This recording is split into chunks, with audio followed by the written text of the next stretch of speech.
We're live? Yes. Oh, good. I missed the little 3, 2, 1 thing. Hi, guys. Happy Easter. I hope everybody's having a great weekend so far. The storm ripped through here on Wednesday night and Thursday. It was messy. It was cold. It was wet, but we walked away relatively unscathed. We had no power outages, no major damages in the area or anything like that. Our friends in southern Ontario and the eastern and southern part of Quebec did not fare so well. There's still nearly 1 million people without power in the southern part of Quebec and Ontario. People in the Ottawa Valley saw a mess with downed power lines, downed trees, and damage to buildings and whatnot. Nowhere near as bad as the previous ice storm they had up there when we were living there. But thankfully, there was minimal damage. Unfortunately, there were a few fatalities. There was a couple of people killed during that storm, which is terrible considering everything that this part of the country has gone through in the with weather in the recent months. And but I think for the most part we got off pretty easy. It could have been a whole lot worse. We have friends in the southern part of the United States down in Alabama and Mississippi that had terrible storms last week, and people injured and people lost everything. So our prayers and our thoughts go out to all of you and to the folks in southern Ontario and eastern Quebec.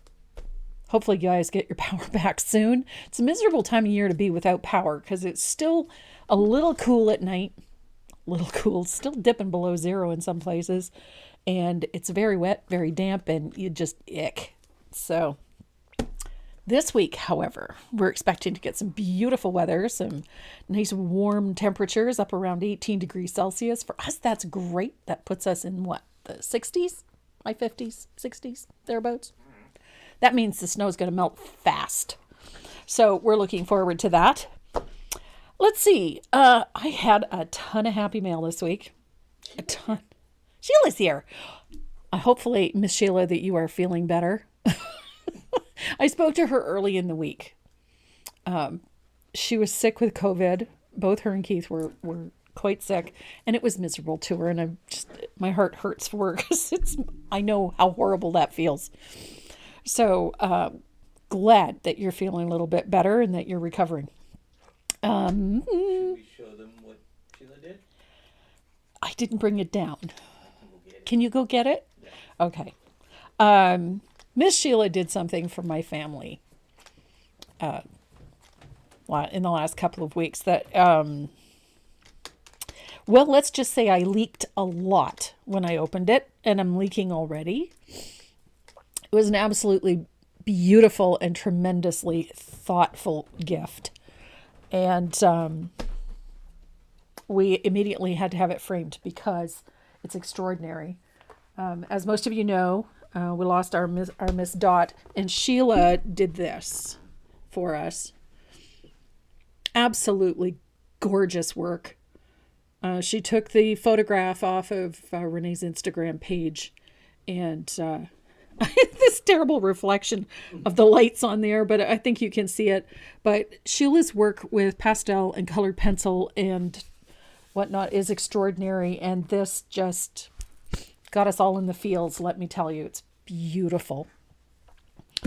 So I can't thank her enough for that incredible gift. And we've been inundated with things like flowers and wonderful little tokens and gifts from neighbors and friends and messages from you guys. So just to let you know, we appreciate it so, so much. So let's get back to Happy Mail before I get too misty. I got a ton of Happy Mail this week. Lots of it was from suppliers. So I got stuff from Dynasty. I got stuff from a couple of other manufacturers that are really cool. But one box that arrived this week that in particular that I have to share with you guys was from Cupboard Distributing. And Cupboard Distributing sent me a huge box. I think there was like 30 surfaces in it. So everything from ornaments to plaques to nice big tags to, just oodles of surfaces, goodies they sent, and a pile of stencils. And they also sent me some stuff that I can share. So some of it's going to be popping up in our giveaways. So one of the things I wanted to share with you is this. These are, you know that I have shape makers. So I have them for circles and squares and a variety of things. Well, Chris Hoy has these fabulous things. I have a couple. I love them. These are fantastic. These are similar to shape makers, but for Christmas candies, hearts and stars, triangles, squares, circles, all of that good stuff. But look at this one. Snowflakes and stars, fantastic. And flowers and holly leaves and just oodles of good stuff in there. And then I found the big stencils because, you know me, I love stencils. I fell in love with this one. This one is called Spring Market Seed Stems and Blooms. This one's going to get used very soon. I have no doubt because my brain just started going when I opened this box. So much so that I already painted like 3 of the surfaces. I opened the box yesterday afternoon, designed and painted until 10 o'clock last night. And then this wonderful stencil here.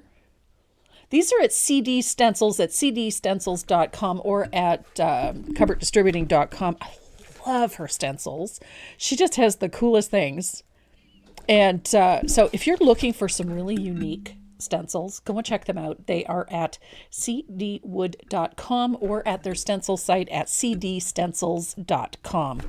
Absolutely love them. So before I move on to Chris Hoy and her team over at Cupboard Distributing, thank you so much. You're also our shout out for the week because, well, who wouldn't be after a very generous gift? Thank you very much.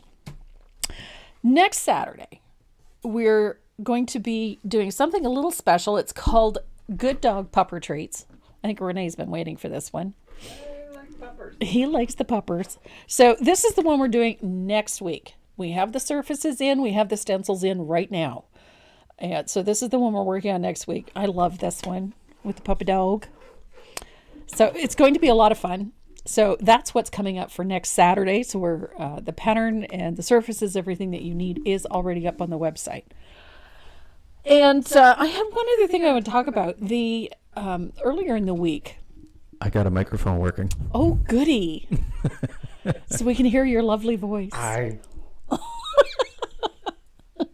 I don't know what's going on with our equipment. I honestly don't. It just didn't like you today. That's all. No, nothing like Camera didn't like him. The computer didn't like him. It decided to update and restart right in the middle of him setting up. So, yeah, it made for an interesting half hour before we went live. One of the things that I've been doing for years is I take my newest edition of the DecoArt catalog and I print it off and then I tab it so that I know where everything is.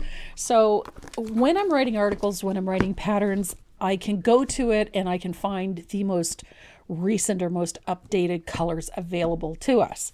Well, the other day, a brand new version of DecoArt's color chart came out for 2023. It's already up on the DecoArt website. I did upload it to the paid membership download section, but I also put it in the free educational materials section on my website. So if you want to download it, you can get it there as well. The color chart is the most up-to-date color chart that DecoArt has. So it's right up until all of the new colors are in it from 2022. So right up until December of 2022. So it's a really, really nice color chart. No more little half-inch chips. This is a nice big color reference, like a swatch of paint, and nicely photographed. Includes the item number, the product number, and the hex code, which is really handy for those of you that are using Canva or using any kind of digital software. Like Procreate, things like that, you will have the hex code so you're able to recreate that color in your digital art as well. So go and download it. And then you can do something fun like this. You can take your entire catalog or all of your color charts, highlighting charts and whatnot, print them off in color, and then load them into a nice little binder mark it with the year, and you're good to go. Sandy's. Yes. Is she having a good time on there? Apparently. Miss Sandy was off to NAMTA last week and working her little butt off at that show, and did a great little walkthrough of the booth, DecoArt's booth at the NAMTA Creativation Show, and showed us everything new that they've got going on and things that they've upgraded, and it was a really great little walkthrough. Told us an awful lot. Then she got a little bit carried away, danced herself silly the last night of the show, and ended up doing some damage to one of her knees. And so she has to take it easy for a little bit. I don't know that she knows how to do that, but Well, didn't you have a story about dancing yes. and redheaded? Yes. Yes. And Hush you now. hurt yourself? I did. It broke 2 ribs. Yes. Par for the course? Par for the course. Okay. Yes, I went dancing. We were celebrating Linda Heller's birthday at the House of Blues in Disney World. Yeah. We danced, we sang. I fell into a pile of tables, broke 2 ribs. But what were you drinking? I hadn't been drinking yet. That's the really sad part. Afterwards, though. Afterwards, it was lemon drops. Oh, God. And I'd never had one before, and Mike Bucci thought it was a good idea for me to try them. Of course he did. Not so much. Yes. But I think having the few drinks after the dancing Helped? Like, I didn't hurt so much. It's like 3 a.m. when I woke up and realized that my ribs were killing me. Yeah. So, yes. Good times. Good times. Very good times. Yep. Couple of broken ribs. Yeah. We're getting a lot of lemon drops. Well, I had never had one. I had no idea what they were. What's a lemon drop? No, you have to try one. It was an interesting night. It was me, Veronica Tui, Linda Heller, Kathy Hansen, Mike Bucci. Yeah, there was a whole pile of us. It made for an interesting evening. It was a lot of fun. But Don't that go was to those trade shows. Oh yeah. You'll get hurt. Frequently. I've done that on a couple of occasions, some silliness that we get involved with. Phoenix comes to mind. A few years ago. That was fun. So today, instead of talking about all of the injuries that I've sustained while acting a fool, today we're That's going to a long list for me. Yes, well, you're a short-range apple, my Yes. son. Short range apple. Yep. So we're going to be painting Be Kind. And this one is really fun. I want to do something fun, something simple, but I wanted to give you some, fun little background to do. And then I wanted to incorporate something that I got in Happy Mail this last week, because they were just too stinking cute. And then because they were so stinking cute, I had to order like 300 of them, which I did. If 300 of them. So we're going to be painting Be Kind. I think it's a fun little reminder. Of course, you could customize this any way you want. You could use whatever you want. I'm just a proponent of kindness, so be kind it is. So this is the piece that we're doing today. Oh. Cute? What? Linda's wondering. Wondering? She's wondering about the giveaways this week. Giveaways this week are some art stuff bags. We have some fun stuff in there. One of those bags has got a nice little set of faux squirrel in it. One of them? One of them. We don't know which one? I don't know which one. I know one of them Somebody's does. getting some faux squirrel. Somebody's getting some faux squirrel brushes. Fingers And then crossed. I have one big giveaway for today. It's over here. Oh? Yeah. So this is a nice little thing. Just saying. Just saying. This is a nice little thing. This is a Royal Langnickel brush carrier. It's a keep and carry. My members are familiar with these. because I've done these with them for giveaways a couple of times. I decided we're going to do one today. This one's rather special because it's got something rather special in it. Is there a bunch of water lily brushes in there? There's a 10 brush set of Dynasty Water Lily in here. So it is, not only is it a pretty handy brush carrier, Coming loaded. but it's loaded with some really pretty brushes. So we're going to give that away today too. Ta-da! So, and if you're at all curious about the Dynasty Water Lily brushes, go and check out thebrushguys.com at thebrushguys.com. And I meant to say thebrushguys at thebrushguys.com. You're not supposed to laugh at your mother. Linda, that is what I want. So go and check out the Dynasty Water Lily at the Brush Guys. And if you're ordering brushes of any type, go ahead and use that coupon code TracyM. It'll give you an additional discount off of their already discounted prices. So now that I'm done talking like an advertisement, if you guys are ready to get started, so am I. Woo! Oh, right. I had to unplug the mouse. Oh. You had to unplug the mouse to get your mic to work? Yeah. Don't ask me why. It's one of those days. It's one of those days.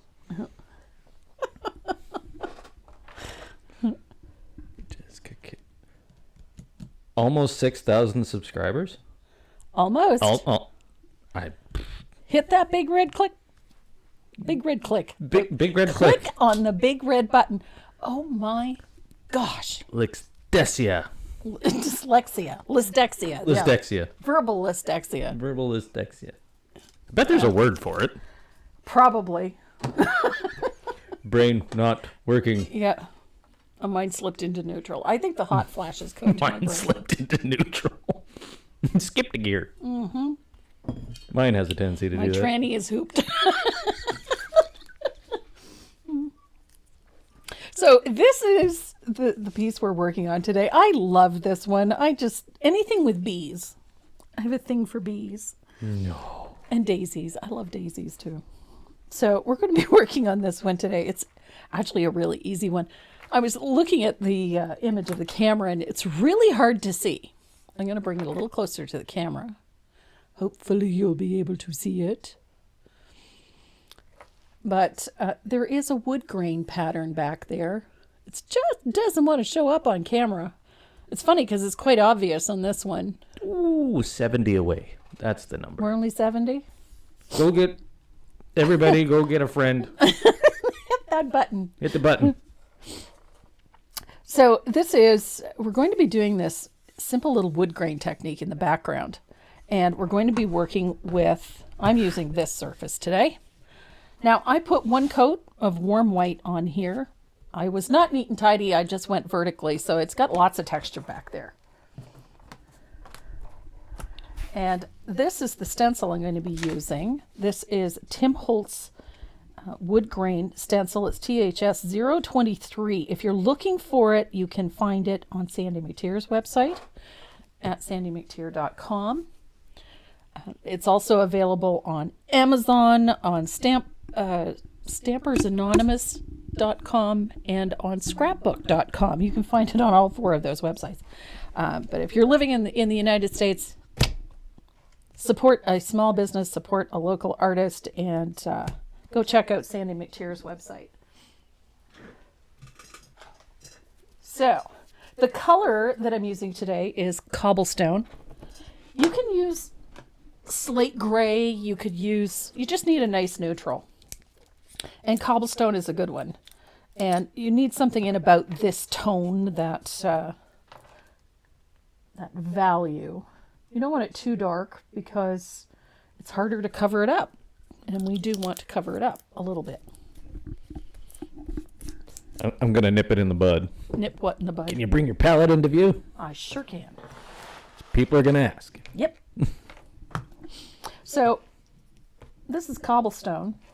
If you're looking for it, the item number is DA390. I love this color.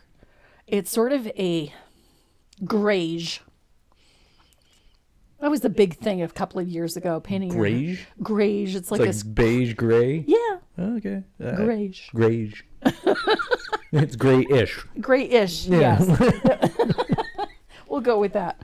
But yeah, this cobblestone is a really great color for this type of thing. The other thing I'm going to do is I'm going to tape my stencil in place because I don't want it to shift. So I'm going to use a little bit of painter's tape. Now, the nice part about this one is that neatness definitely doesn't count in this case. And we're going to use a fair amount of paint. And we're going to put it on like this. Now, ordinarily, I tell you to work in a circular fashion, but in this particular case, we're not going to. Why is that? Because we want the lines to go vertically. And because we're going to bury most of this, we don't really have to worry too much about whether or not we get a perfect stenciled appearance.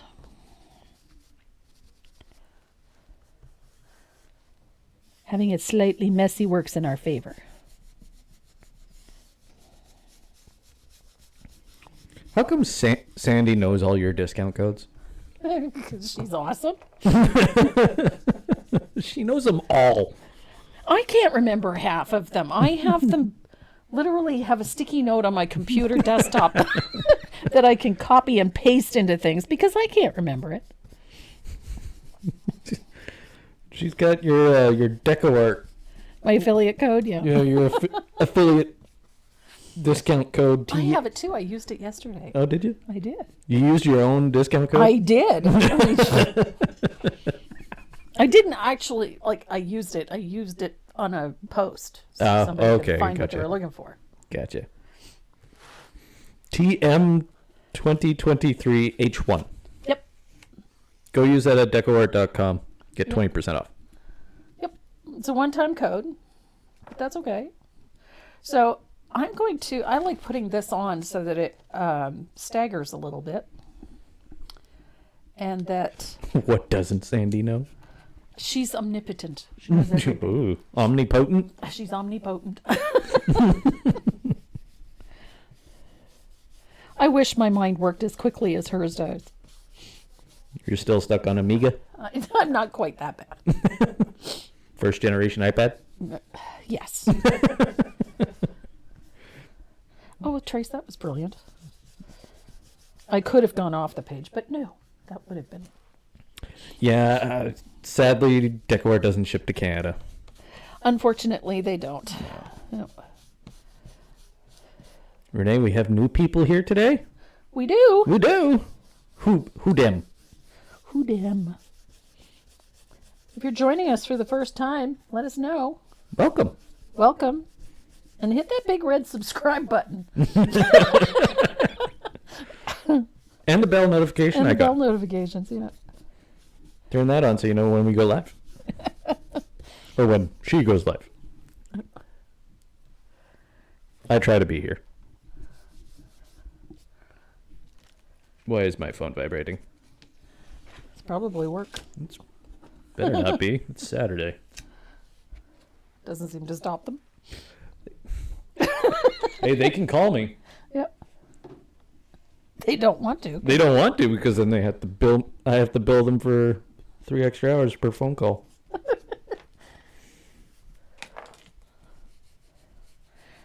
Da, da, da. So this is pretty simple. And as I said, you don't really have to worry about whether or not anything is perfect because we're going to bury it. We're just creating a little bit of texture. And I whoopsied and went off the stencil at one point. So now I've got a patch of gray. It doesn't matter. There we go.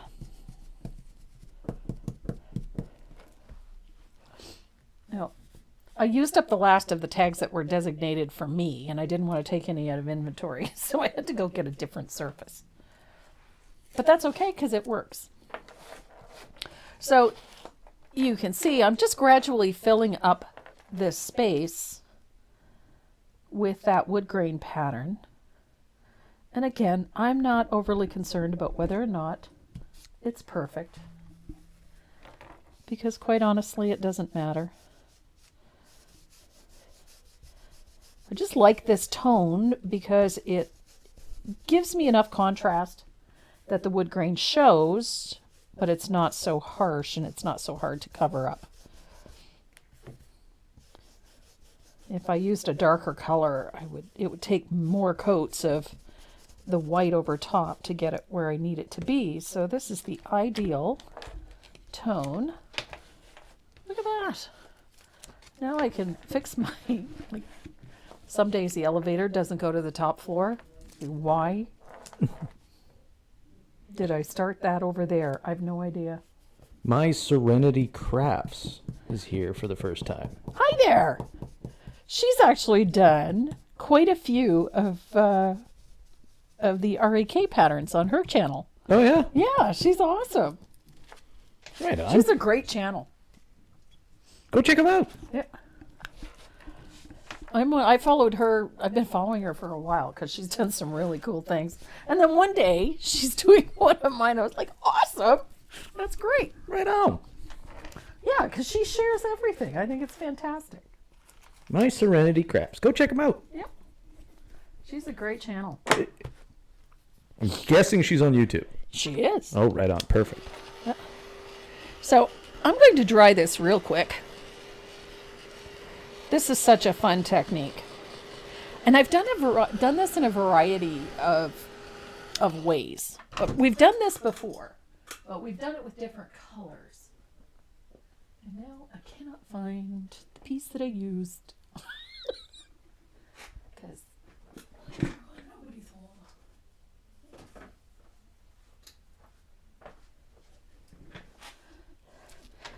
So this is nice and dry. So now...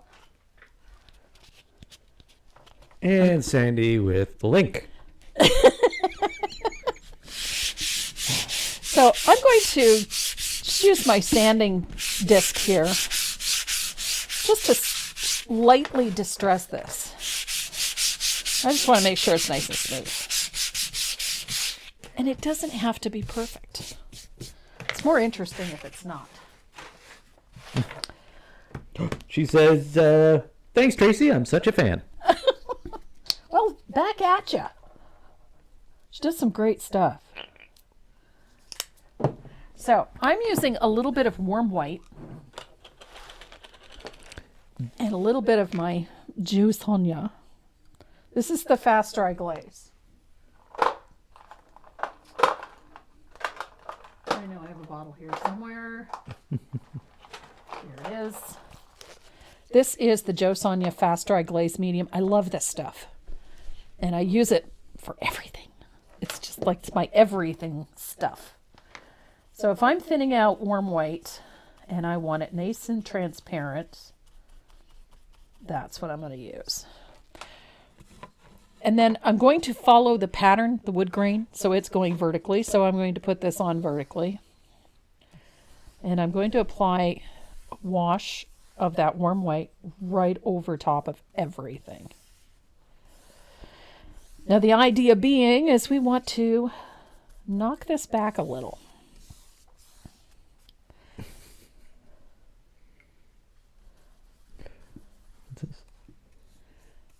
BPA Pooh Bear 51. Okay. That's a name. That's a handle. That's a handle. Is here for the first time as well. Oh, join us. Thank you. Join us, have Welcome, fun, make welcome. friends. Yeah. The nice thing about having a large group of friends is that, you know, it splits the bail money out evenly. And one of us always carries it. That's the... Someone's got bail money. Yeah, it's usually it's like the designated driver, right? It's the one person that isn't indulging. Somebody has to have a clear head.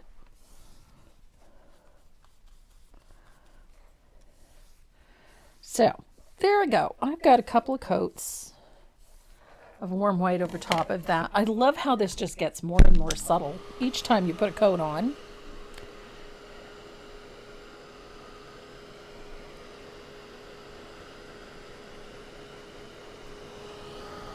So I'm going to dry this, and when it's dry, I'll decide whether or not it needs another coat. I'm finding that 2 to 3 is good. This one might be a little strong yet. And if you overdo it, you can always re-stencil it. It's just not that big a deal. But I do love how this looks. I've done this using slate gray and then go over it with thinned Bahama blue. Gives you a really nice beachy look. Hey, there's Patrick. I might have missed you earlier, but Patrick's here. Hi, Patrick. Must be getting close to bedtime for him.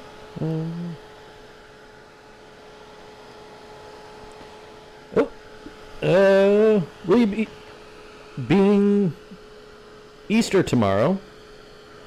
Will you still be doing the challenge drawing, or will you wait until Monday? No, the challenge drawing will be posted tomorrow.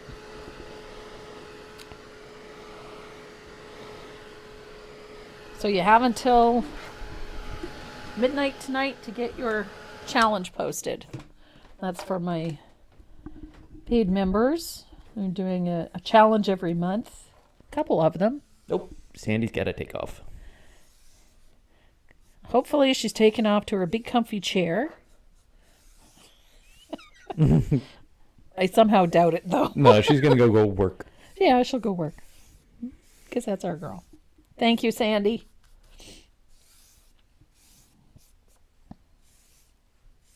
It's only 6:30 p.m., not bedtime yet. It's Patrick. Ah. So there's not that much of a time difference. What, 5 hours? Yeah. 4 hours? There. I think my third coat was sufficient. I don't want this to be really obvious. You don't want it to come screaming out at you, but you want that sort of subtle, worn look.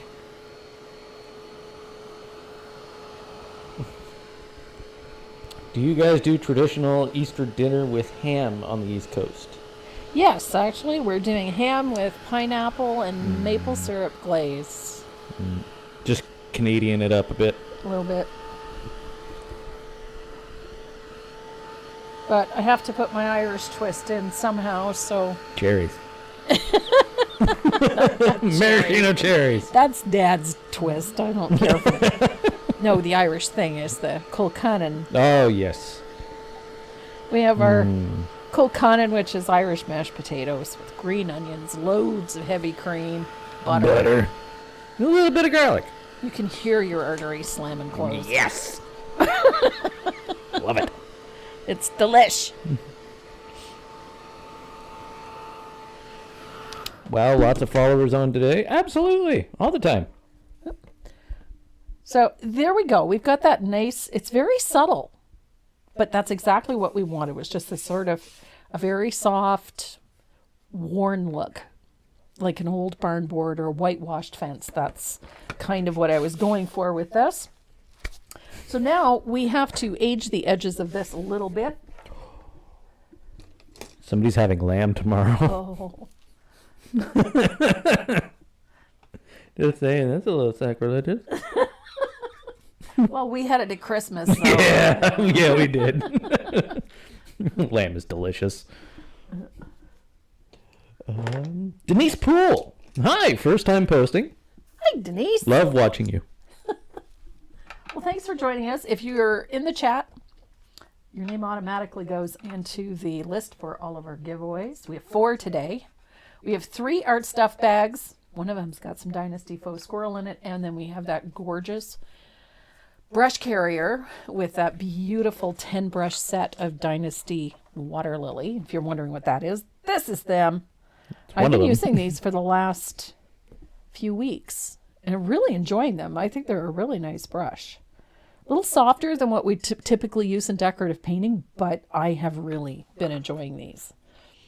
So we're going to age the edges of this. We're going to use one of my favorite colors. Asphaltum. I'm sorry, but there's somebody just said for a good Irish twist, glazed with Guinness. If I liked Guinness, I would. You change the flavor of Guinness when you cook with it. Oh, I know. It's a little bit earthier, and Yeah. I personally love Guinness. Mm-hmm. So does your father. But then again, I'm not a beer person, so. Yeah. I want ham tomorrow. You're having ham tomorrow. When you get home. Yep, gotta work. He's got to work tomorrow, so we're holding off our Easter dinner until he's Time and a half. done. So I'm just floating the outside edges with a really loose float. I'm not worried about whether or not this is perfect. Doesn't really matter. I just want to put a little age at the edges of this and into those corners. It can be dark in some places. It can be weak in others. It's all good. Not looking for uniformity, that's for sure. I very rarely look for perfection in things. Joanne Rose Schutz. Hello, Joanne. How do I know I'm in the chat? First time. Ta-da! You're in the chat. You're in the chat. We saw your message. You're in the chat. Which means you're now on the wheel. Yep. So once you join the chat, hit the share button. Your name goes into the wheel. And then we spin the wheel towards the end of the live and let Lady Luck do her thing. Yeah, Lady Luck does the rest. Yep. Judy Lowe, welcome. So You are now on the wheel.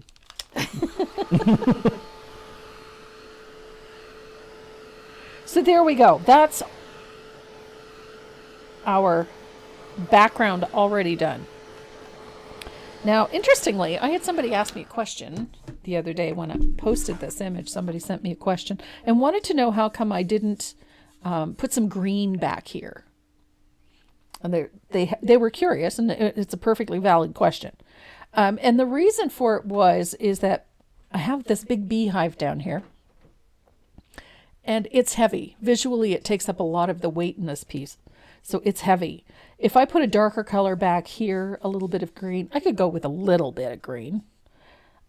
It brings the weight of it all towards the bottom, and I wanted to keep it really a bit more light and a little bit more airy. So I didn't want any heavy color here because this is visually taking up a lot of space. So I wanted the flowers to be very loose and open and light, because that is this heavy piece in this design. So that's why I didn't put any green back there, because I wanted to keep it light. Good morning from Chilliwack, BC. Good morning. Not so sunny Chilliwack, BC. Not so sunny. Well, we are actually getting some sunshine today. Yesterday it was gloomy. Good Friday is always gloomy. I don't know why, Neither do I. but it's always gloomy. Video keeps freezing up today, and sound seems to be on and off. Just me, or is anyone else experiencing this? Are you watching on Facebook or? That's from Facebook. Okay. Yeah. Yeah. It's probably just Facebook buffering. Yeah. Could be anything from your internet connection to... Yeah, it could be any number. If you're watching us through a cellular device, Yeah. you might get some interruptions here and there. So once you've gotten this far, you're ready to trace and transfer your line drawing. Now, I did that with a little bit of gray graphite. And you'll notice in the line drawing that I painted in or drew in bees that you can paint in. So you're not obligated to having these little guys. So you can actually paint the design just as is. You don't need to have these, but because somebody sent them to me, Karen at Southern Ridge Trading sent me these bees, I was a little obsessed. So there we go. That's why. So I've got my piece already transferred on, but this is one of my favorite parts of this. I'm going to use a rigger and a little bit of thin dash faltum. That splash stuff everywhere here. I'm going to thin out some asphaltum. I mean, really thin it out. I want this very watery. If you're having issues on the Facebook app watching the video, try YouTube. Yep. Yeah, just search Tracy Moreau live. Yep. And click on the live video, and you'll get to see the YouTube chat as well. So I'm using my rigger and a little bit of that heavily thinned asphaltum, and I'm just going to stroke in a little shadow, like so, to the right hand side of each letter.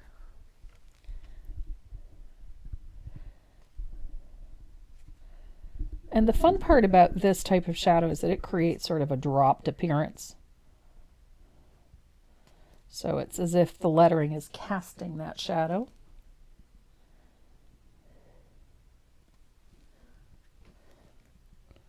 This is just a fun way to do this. Now you could float it in. I find by just stroking it in, one, it's a little bit quicker. But at the same time, it actually gives you a more defined shadow. So this works out rather well. Oh, yeah, and if you do come over to the YouTube channel, subscribe. Yep, hit the subscribe button. Jessica, We'd really like to see that. To We'd really like to see that 6,000 mark get a little bit bigger. Yeah. Yeah.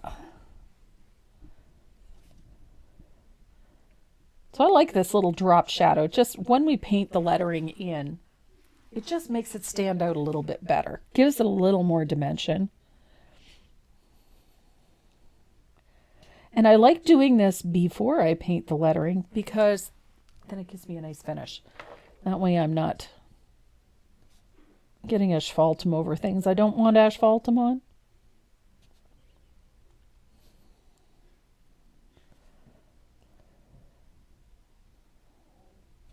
Whoops, a daisy. There we go.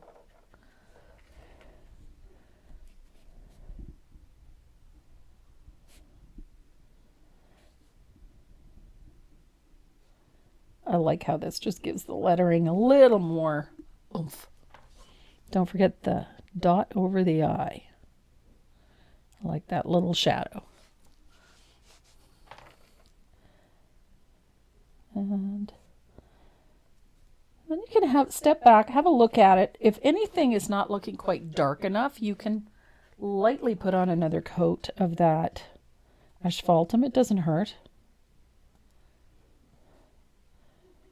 And it's quite forgiving. My Serenity Crafts is asking a question. Okay. Yay! Is there more than just water in that jar? Yes, this is actually, there's no water in it at all. This is what I'm using. It's Joe Sonia's Fast Dry Glaze Medium. I use this for everything. Thinning paint, base coating, doing line work, for floating with. This stuff is fabulous. It's sort of that everything medium. It will thin your paint, but doesn't affect the adhesion. It does wonderful things for acrylic paints. So I've loaded my angled brush with a little bit of asphaltum. I got it wet in there first. And I picked up a little asphaltum and I'm going to blend it out really well. I don't want to use this color full strength because it's very strong. And see, I prepped and didn't prep. I didn't put my color around the outside edge of my piece. Tisk, tisk. Tisk, tisk.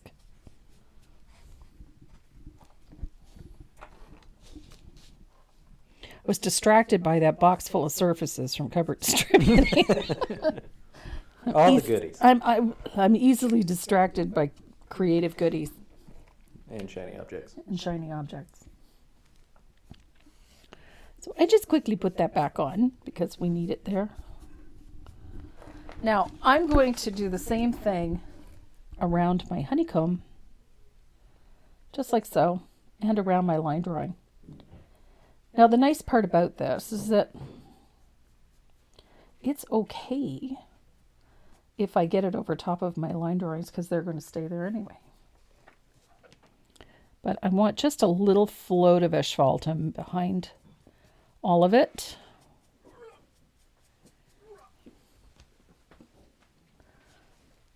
This just helps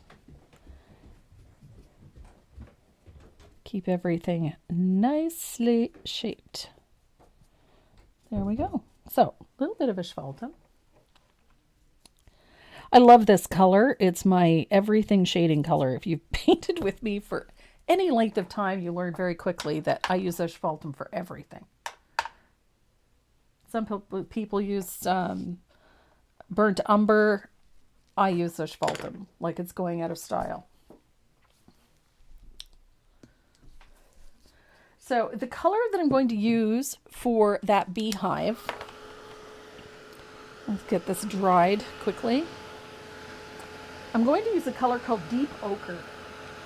It's quite a nice golden yellow. Decor put this out a couple of years ago. I just love this yellow. It's that nice earthy golden brown, or golden yellow, I should say. And it's actually not terribly opaque. I'm going to use, I've got a nice little black gold round here. You can use a filbert or a round. And we're going to paint this in like so. It is transparent, so I can still see my line drawings right through it.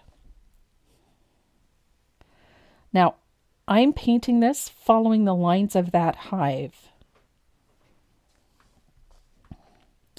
so that the edges of my piece are clean, but all my brush marks go in the same direction.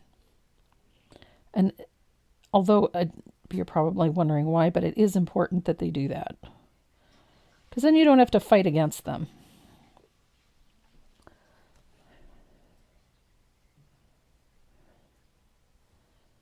There we go. Now the nice part about this project is you do not have to fuss too much with the base coat. It's not necessary.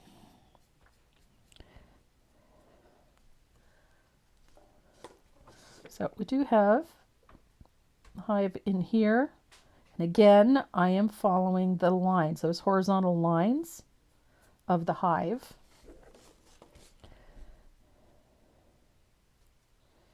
The only thing that's really important with this is following that direction so that all of those strokes go in the same direction. Because you don't have to work against them.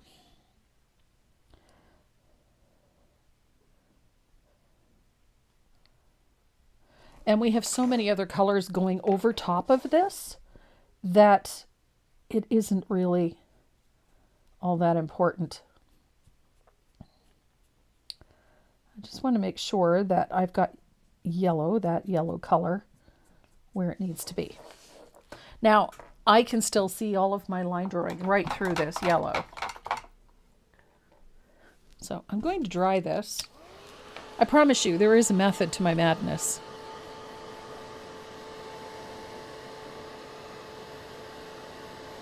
So I'm going to dry that. Such a pretty color. Now I'm going to take a little bit of that asphaltum. I'm going to thin it out a little bit. And those areas over here that are underneath the flowers are going to get a coat of asphaltum. And again, I'm following the lines of the hive.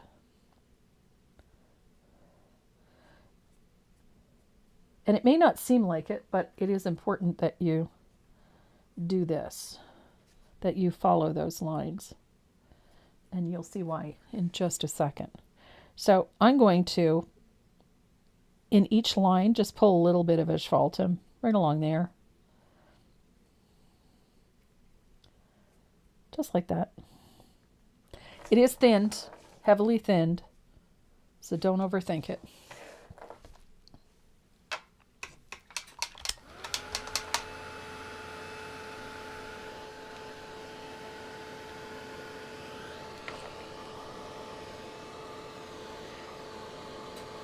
So make sure this is going to dry.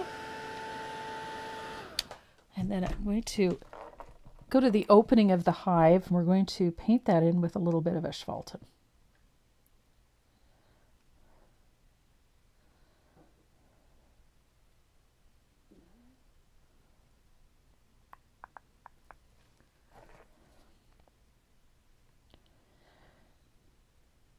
So I know that Mary is watching from Florida today. It's Linda Safranco's mom. Mary, I hope you're doing well. And Faye Reed is recovering from surgery, and she's back to painting. She's been having a field day. I was watching her posts today. So glad to know that you're feeling better, Faye.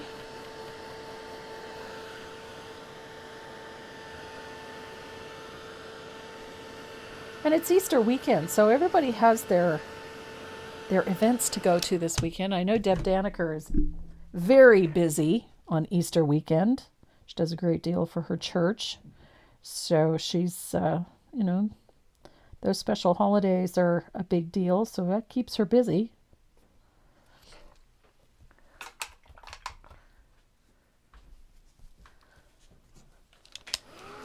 And I know that Linda Safranco was under the weather this week, so hopefully she's feeling a bit better. So I've got a coat of asphaltum in here, but I want a darker shadow. I like doing this. It's like painting the eyes on things. My pal Deb, when she paints things, she doesn't paint eyes on it till the end. And I just keep telling her that things are creepy when they don't have eyes. So I'm using a little bit of lamp black on the inside of my beehive. I'm just going to put a little of it in. And I'm just going to blend that black with some asphaltum so that I have all of the lighter value on one side. So we go like that. So I've got a nice little shadow on the inside of my honeycomb, my beehive. So we're going to start adding some highlights. So the color that I'm going to use, a little bit of saffron yellow. I love saffron yellow. And we're going to use, that's not saffron yellow, that's sunset gold. I grabbed the wrong yellow. There we go. Saffron yellow. I used so many yellows. So this is saffron yellow.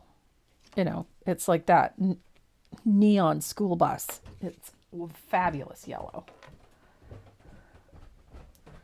You can use sunset gold in lieu of.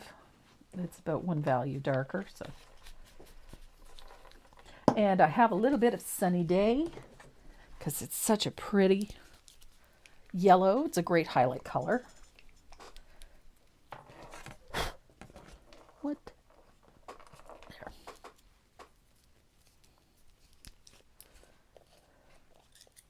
So we're going to make a couple of different values of yellow. And this is how we're going to highlight this. I'm going to start, get this in here.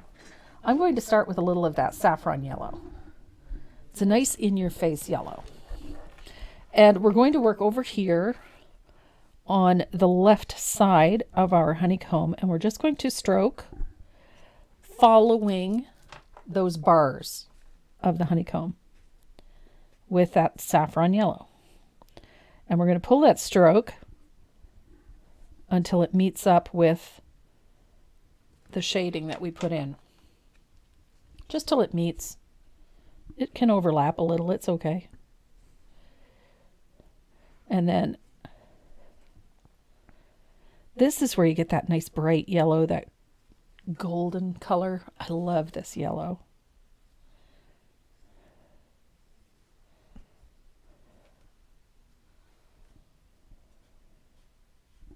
That is a good question. Where has Bob been? Bob is here. Where is He's Bob? never far away. He's in here somewhere. Uh-oh. I think he's hiding. You misplaced Bob. No, I did not misplace him. He may have misplaced himself. But I did not misplace Bob. He's around. He's here somewhere. Could just be hiding. I saw a funny video. Oh, okay. So, typically French ring is reserved for Malinois, Dutchies, Yes, working type dogs. German Shepherds. Yeah. Saw a video of a dog competing. Okay. And not one you would expect to do French ring Okay. and do it well. Okay. It was A Frenchie. a Frenchie. Okay. Not exactly known for their self-discipline. Not known for their self-discipline. Or their size. Yeah, But that's true. Yeah. competed well. Well enough that it got people on their feet and watching. I can imagine. So this next part of the highlight is a little bit of saffron yellow mixed with a little bit of that sunny day. It's about a 1-to-1. So we're just making it just a slightly brighter version. And we're moving towards the right at each stage. So you can pull it. And it's just a flick. You don't have to work hard to do this.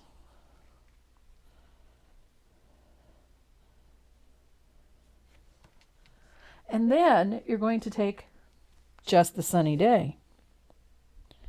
And you're going to make a smaller highlight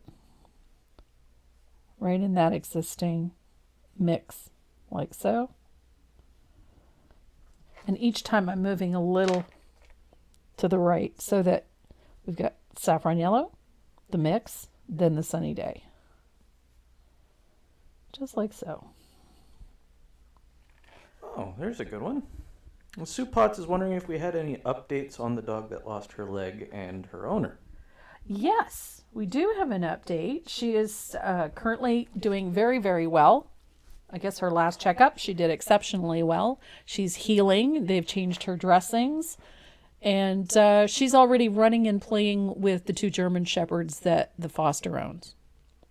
So, Done. so doing very well. Good.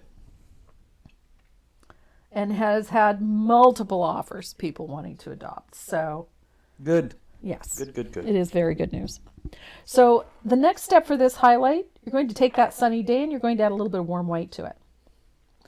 So this is your little light impact. And it's an even shorter stroke and it's in the middle of all of those yellows, like so.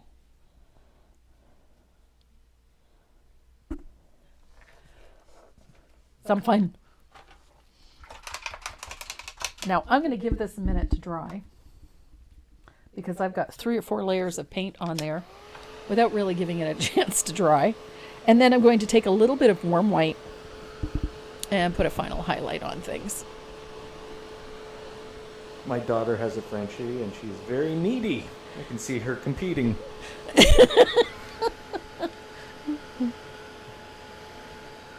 It's not often you see a dog like that in French ring. Now, French ring is a highly disciplined. Most of the animals that are in there are highly disciplined. So I'm just using a little stroke and it's light, almost a dry brush. Oh, can't see her competing. Oh, can't. Yeah, fair enough. So I'm going to dry this really well and then we're going to add some shading to this.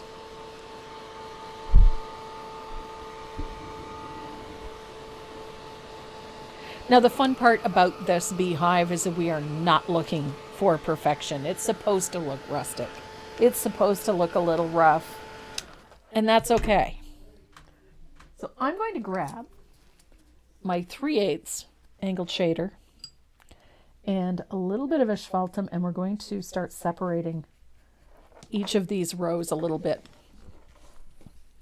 And I do that with just a little float of asphaltum on the line. It's not neat and tidy. It's just enough to separate those rows a little bit. So it's not perfect. Don't try to get it perfect. Doesn't matter. So you can see I'm using the brush up on its tip. Usually I use my brush with the typical float, would use the whole chisel edge. Not in this case. It's heavily thinned, and I'm just separating each of those rows. Just make sure your asphaltum is well thinned. You don't want it too dark.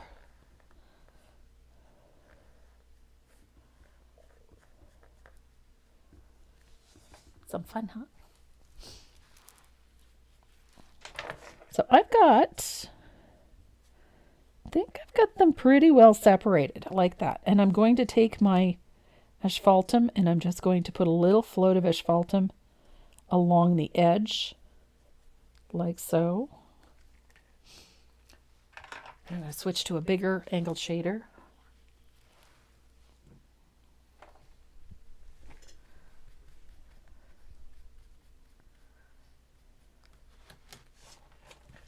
And we're going to deepen the float on this back side here. And we're going to deepen that shadow underneath those flowers, like so.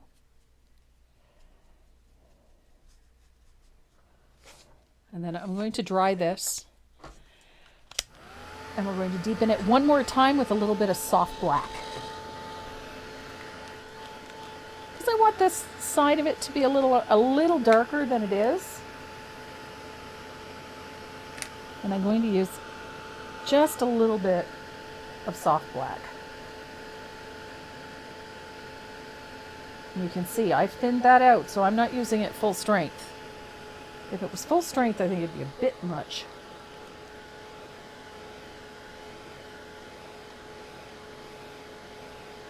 I missed the last couple of weeks because I was traveling. I asked what happened to Dot. She was diagnosed 2 years ago with degenerative myelopathy, which is a condition where it slowly eats away at the spinal cord. Yep. And sadly, it got to the point where it was starting to affect other things besides her walking. Yeah. So had to make the decision to put her down. It was not an easy decision. No, it was not. But her quality of life was deteriorating, so.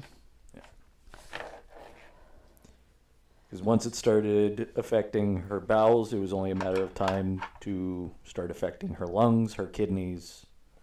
Yeah. And yeah. It's only a matter of time. Yeah. Even the vet said the fact that she lasted that long with that condition was... Because she would have ended up having issues with bowel obstructions and kidney problems, and she had put her at risk for a lot of other complications. And she was deteriorating rather quickly, so as difficult as the choice was,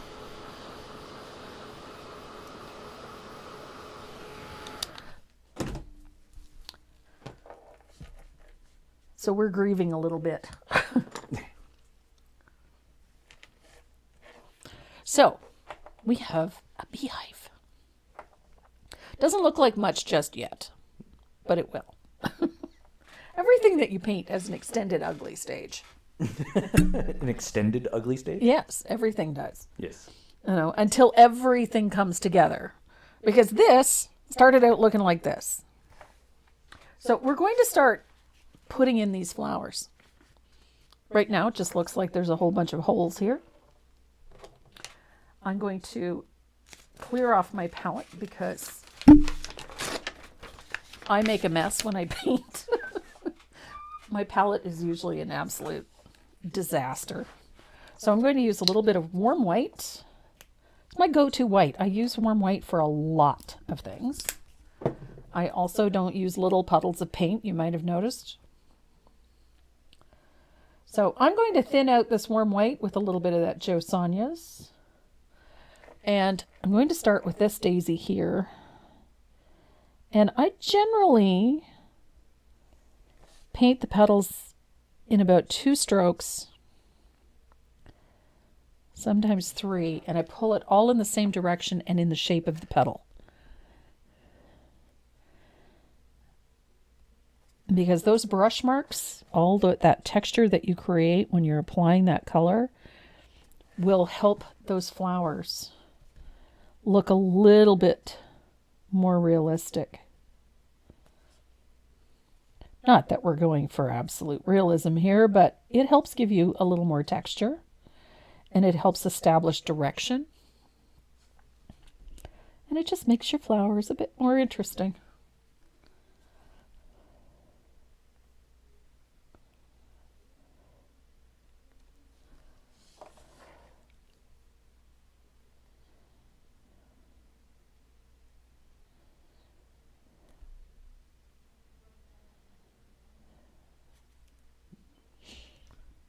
The jar is filled with Jo Sonja's Fast Strike paste. Yeah. So 1 daisy. 2 daisies.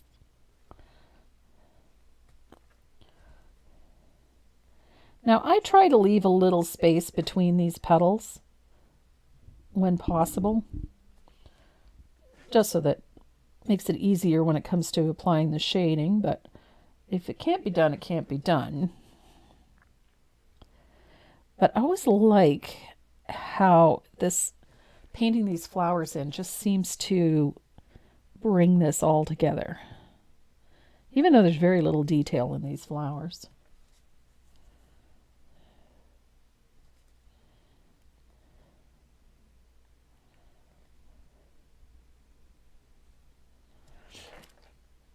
And who doesn't like daisies? They're just a happy flower.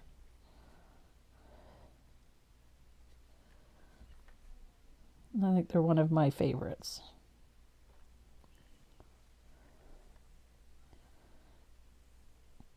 I have Shasta daisies in my flower beds. I also have daisies from the dirt road in my flower beds. Just transplanted a whole plant. Oh, from the gravel road? From the gravel road, yep. There's daisies growing there? Oh, yeah. Wild daisies? Mm-hmm. It was growing at the side of the road. I just plucked it up, roots and all, and brought it home and stuck it in the flower bed, and it thrives. The bees love it. They also like the bee balm that I planted.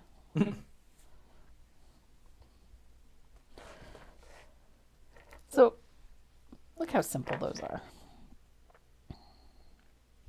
And simple and pretty.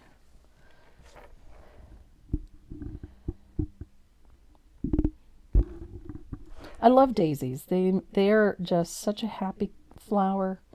They're a nice one for filling things. If you're working on a design and you need a flower that's going to fill up space without making things look too heavy, daisies are it. They're just light and happy. And not to mention they can be a variety of colors. They don't have to be white. They can be a variety of colors. There's so many different varieties of daisies. And brown-eyed Susan are a type of daisy. Look at that. Now, I like to put a little bit of warm white in the middle because we're going to be using saffron yellow in the center of those flowers, so we want something that's covering a little better.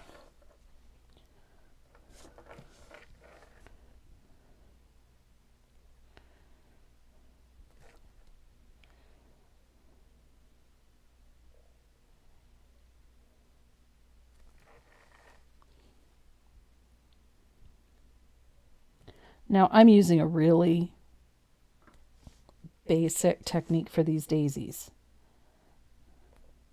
Daisies are an uncomplicated flower, and I like to paint them that way. And so I don't tend to putz around with a whole lot of minutia when it comes to daisies. Just get the shape. You don't need to have a ton of tiny, intricate detail. And they're pretty done just with stroke work. If you enjoy doing stroke work, there's nothing wrong with doing stroke work daisies in this design. It would look so pretty. Same if you're a one-stroke artist. If you're a one-stroke painter, one-stroke daisies would look pretty in here too.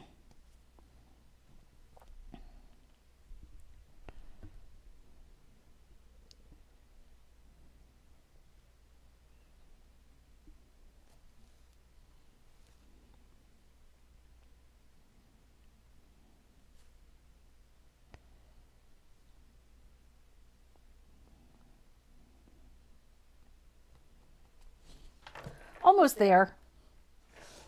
Just got one more daisy. Well, one and a bit.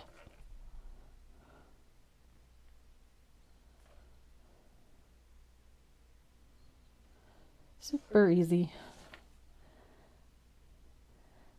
Now, how many coats of this white you do is entirely up to you. Generally, because of the way I paint them, one is plenty, because I'm going to put other colors on top. So one is usually enough.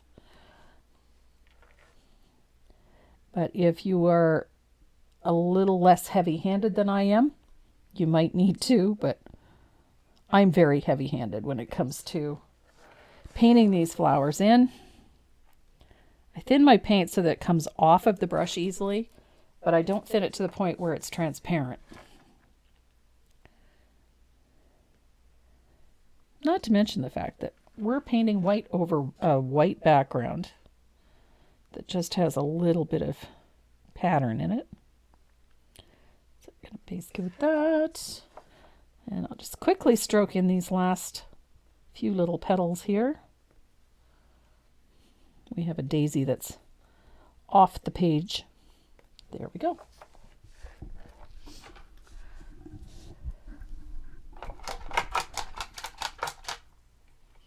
And we're going to fill in all of these little leaves with a little bit of green. I like antique green.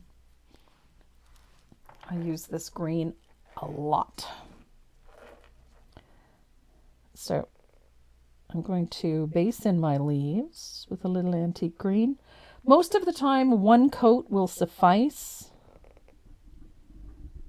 Again, it depends on how you base coat. I tend to follow the shape of the leaf, so it gets some interesting little stria in it.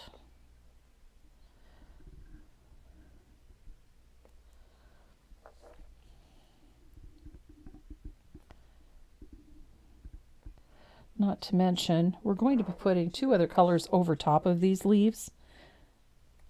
One is quite dark and one is very opaque, so we have quite a bit of control over the opacity of these leaves. What size is that tag? This one is a 6x10. 6x10? Yep. Are they available on your website? They are.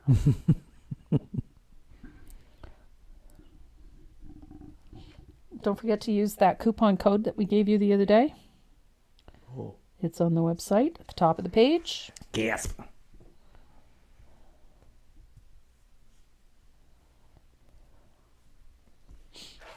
Oh. What's up? I just got chill. Oh. Somebody walk over your grave? Could be.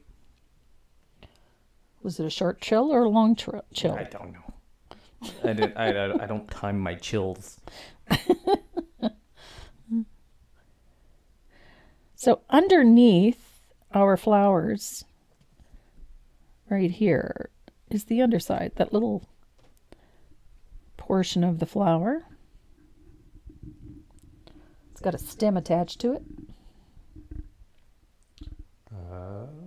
antique green is discontinued now? It is. Gasp. What? What's another color you can use besides antique green? Lush green. Lush green. New color in 2022. It's very close. Could you use forest green? Dark forest green. Forest green's a little dark. But yeah. I mean, you could use avocado. You could use... Oh, that is avocado. You could use You could forest use this one. green. Yeah, sure you could use forest green. Could you use this one? Wait, that's avocado. I had 2 avocado in my paint rack. What's for dinner? I have no idea. What are we having tonight? I have no idea. It's a first, I know. I know. My mind was elsewhere. Okay, so I've got leaves in. We'll putz with all of the frippery later. The frippery? The frippery, all of the Frippery. little stuff. That's a new word. Frippery. Frippery. I was reading a book this week, and that word popped up. It's a word. It is a word. Frippery. It usually refers to the little inconsequential things, like frippery on a hat is the tiny little flowers or the little ribbons or the little details. Frippery. Frippery. Of course, in the book that I was reading, he was referring to all the little things that women like little ribbons and pins. And Okay. anyway, And that's called frippery. frippery, yes. He wants to look it up. I'm curious. That's a word. Oh, it's one of the things I love about an ebook is that if I come across a word that I'm not sure about, if I'm not absolutely aware of its meaning, I can touch it and I can look it up. I can look up the meaning of the word, which I really love that aspect because I'm frequently doing that. Showy or unnecessary ornament. Yes, frippery. Unnecessary ornament in architecture, dress, or language. Yep. Frippery. Frippery.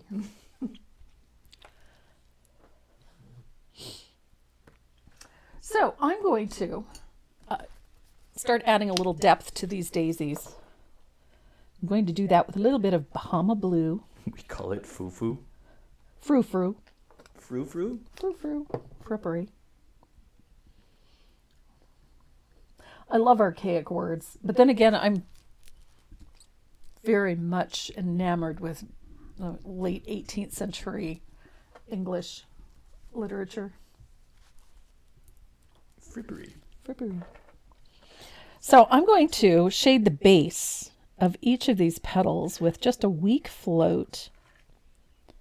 Nice little float of Bahama blue. And I'm focusing on the flowers that are towards the back. You don't need to bring it too far forward, but it's a shadow on these petals back here. And you can use that as well to separate these petals where they overlap. For instance, this one here.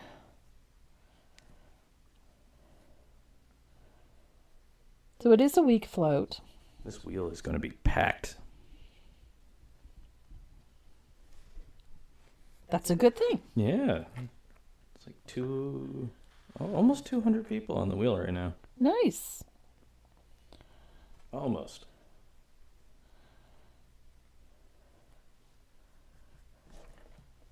So by putting that shadow to the back, just on those back rows, it implies that there's a bit of a bowl there, like a bit of a shape, that it's a little concave. Gives these flowers a little more depth.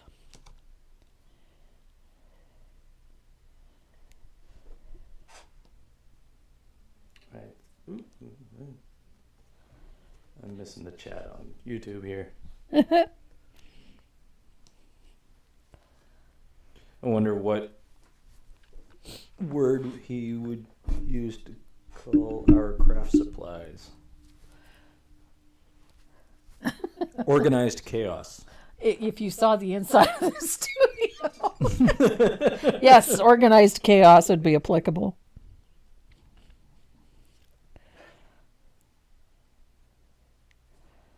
I do keep things organized. Yes. Yeah. Organized chaos. It's organized chaos, yes. Because if I can't find something, I'm cranky. I need to know where stuff is. I was packing this week. I'm off to go paint my first in-person class. Is with a group of painters in Detroit, Michigan, called Village Decorative Painters. I'm so excited. You haven't done one of these in a while. It's been 3 years. 3 years since you've done an in-person live class. Yeah. You know you're going to have to do something for the YouTube channel. Oh, yeah. I know. So I'm beside myself because it's been so long since I've packed for a live class. I found myself second guessing everything. So, and I'm glad that I did because I realized that I was missing a couple of things that I needed for those classes. Not only that, traveling has changed. Yes, and that's making me a tad nervous. And I'm an experienced traveler. Yes, you are. So that one's making me a tad nervous, but we'll see. This is a person who would be in one side of the United States 1 month, and then 3 weeks later, she's on the completely opposite side Of the Atlantic. of the Atlantic. So, Yeah. within a year, she's done what? I'd say 12 to 16 Oh, yeah, at least. international trips, Yeah, at least. at least. Yeah. So the idea of being nervous about going to Detroit, Yeah. it's 2 flights. I go from here to Montreal, And then Montreal to Detroit. Montreal to Detroit, and I used to fly to Frankfurt with nothing to it. Yeah. Now I'm nervous about going to Detroit because everything has You changed. should be nervous to go to Montreal. No, Montreal doesn't bother me. It probably should, but it doesn't. I used to be very at home in airports. I could find my way around. Didn't matter what city I was in. I could find my way around fairly easily, but I'm finding the idea of travel a little intimidating.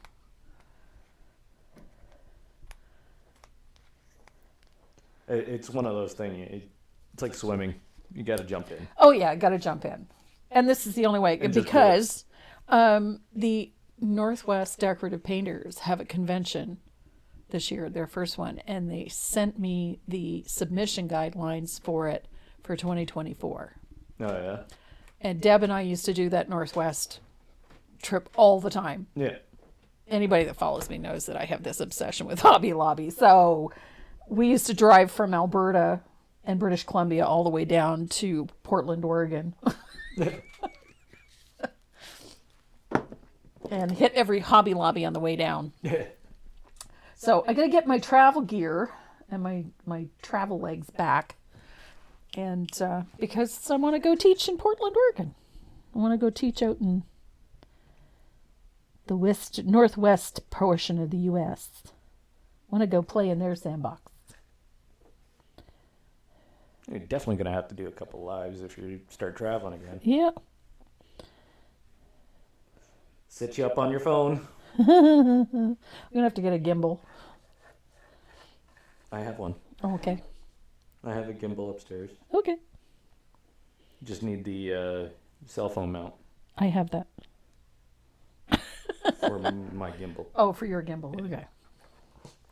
So that center portion, I'm just putting a coat of saffron yellow. You can use any yellow you want. It doesn't have to be saffron. It can be any yellow. I'm just partial to saffron yellow. That's all. Just think it's such a gorgeous yellow. And it doesn't look anything like saffron, which I find very funny. Saffron is more orange than yellow. See how those daisies suddenly come to life? The minute you put a middle in. Oh. What? Denise Poole. I had to put my kitty down yesterday. Oh. He had FIV for 12 years. Oh. And his lungs were beginning to fill up with fluid. Aw. And started going down fast. Yeah.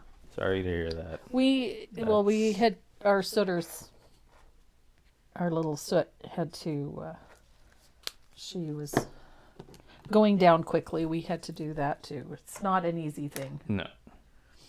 It's We never kinda- got soot tested for FIV after she was missing for a while, did we? Yeah, we did. Oh, did you? Oh yeah, Okay. she got the gambit. Believe you yeah. me. She's an explorer. Comes back for food. She wasn't supposed to be. We were frantic for 2 weeks, and then she just showed up one day. It was like, missing a tooth, Yeah. lost weight. She didn't have any weight to lose because she was not a very big cat to start with. Yeah. So we're going to dry these daisies. We're going to shade the centers of these.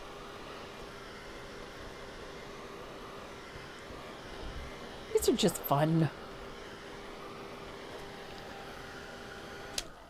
So I'm using a little bit of, you can use orange flame. I just happen to have, I'm not sure what this orange is, what was sitting in front of me. Spiced pumpkin. You just need a nice little orange just to shade the front edge of that center. So remember the shadow at the back of the flower, we're going to come to the front edge of that center and put a little shadow there. Doesn't have to be neat and tidy. We just need a little bit of shadow down there.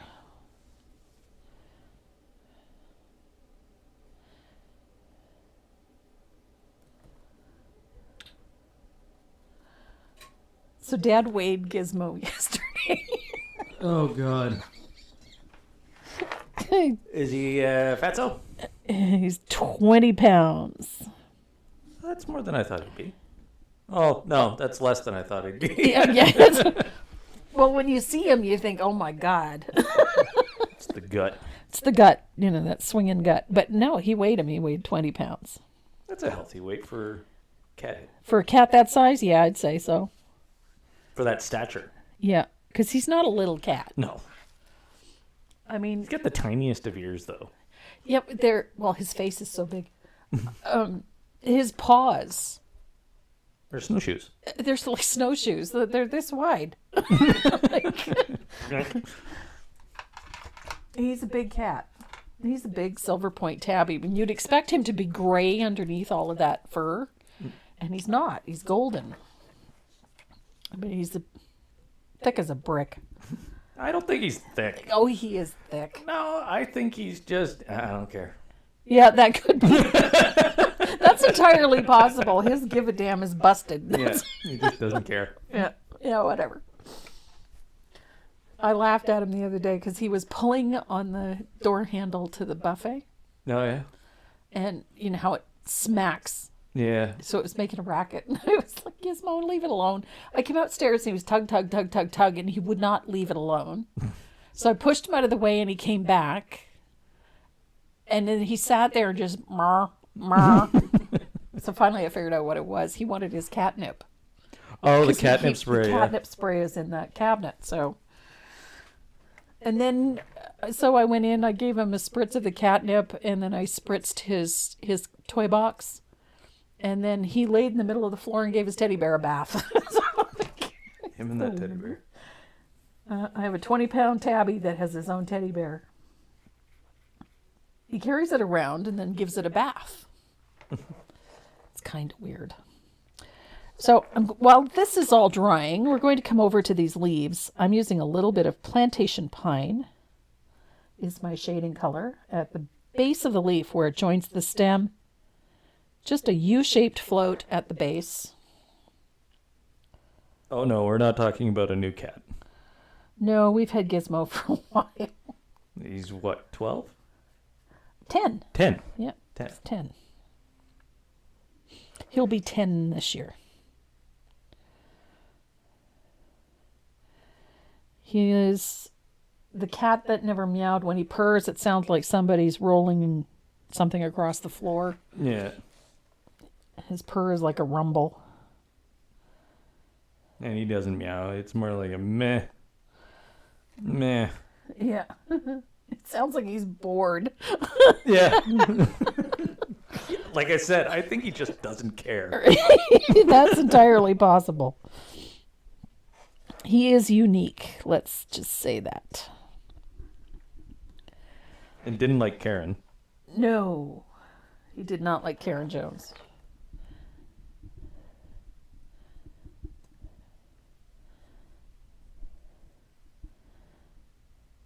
That's because she brought a kitten in the house. He didn't. Yeah. Yeah. She brought a kitten in the house and he never forgave her. Surprisingly, Dot and Gizmo got along pretty well. Yeah. Dot had a bad experience with cats.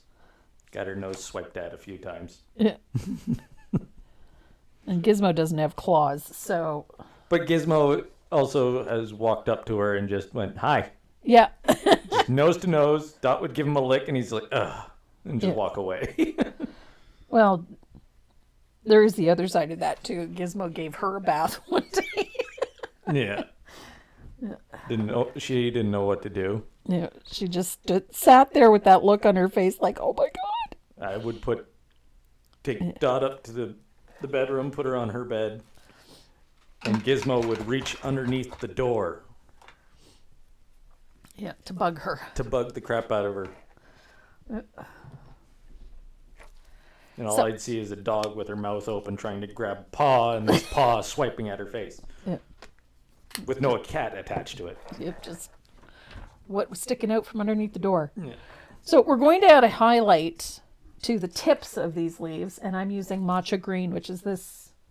It's a very opaque yellow-based green. It's actually got a little bit of gray in it, so it's a nice subtle green, but it's really opaque. So I'm going to use a little bit of that to add a highlight to the tip of the leaf. And it's just the reverse of the shadow that we put on, so it's a U shape going the other way.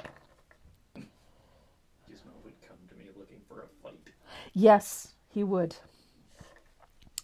Poor Karen, she'd be sitting there drinking coffee and he'd walk by and just, try to bite her.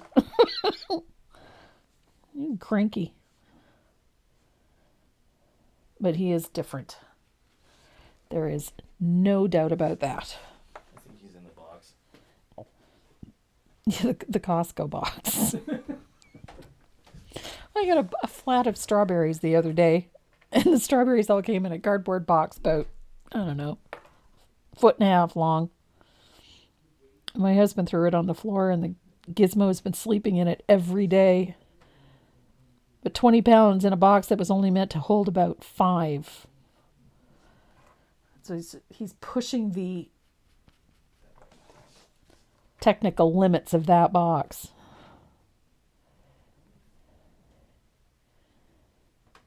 He is interesting, to say the least. But it's very cute when you see him with his teddy bear. So I've got my leaves shaded, got my leaves highlighted. So I'm going to dry this real quick.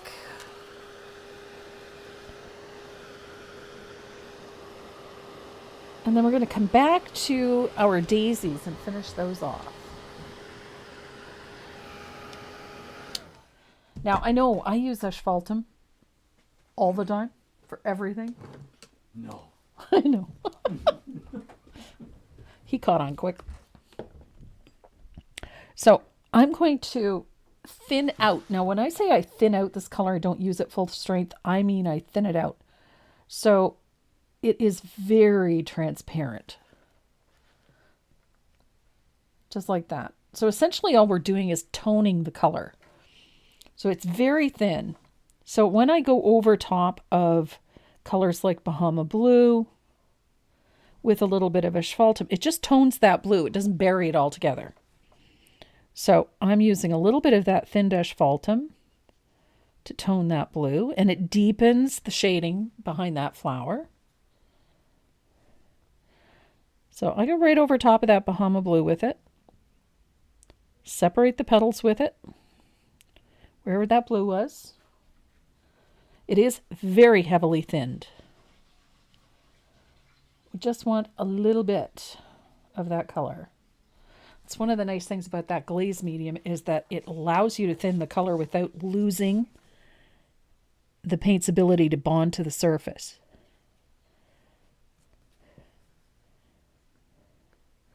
If the paint can't stay there, if I were to varnish over top of it and I just used water, it would more than likely wash it off.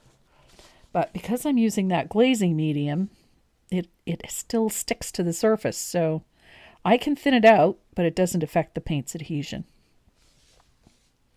So now I've got a little bit more depth, and I'm going to do the same thing to the centers of the daisies. Use a little more color. And wherever that orange was, I'm going to put a little float of that asphaltum. It's going to deepen it, give it a little more depth.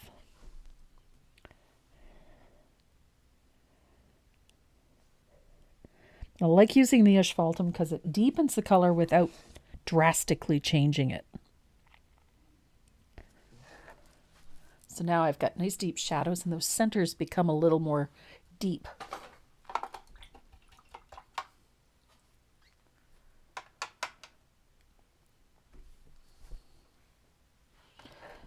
And at this point, you can take a little of that asphaltum and you can deepen a little bit around these flowers where they overlap that beehive a little bit. So you can deepen shadows, adjust shadows with this without using a ton of color. But it's a great way to deepen those shadows. Gives you nice elevation, lifts those flowers up really nicely.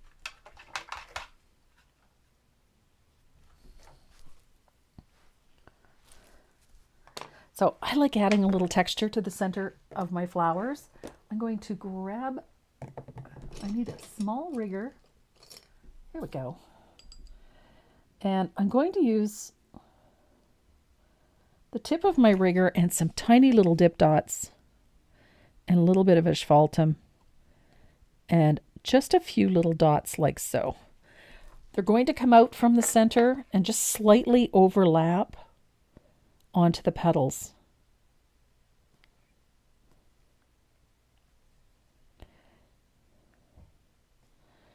You don't need to have a ton of it. Just a few will do the trick. Oh, I broke my brush. The hit just came off my brush. This one's been sitting in water too long.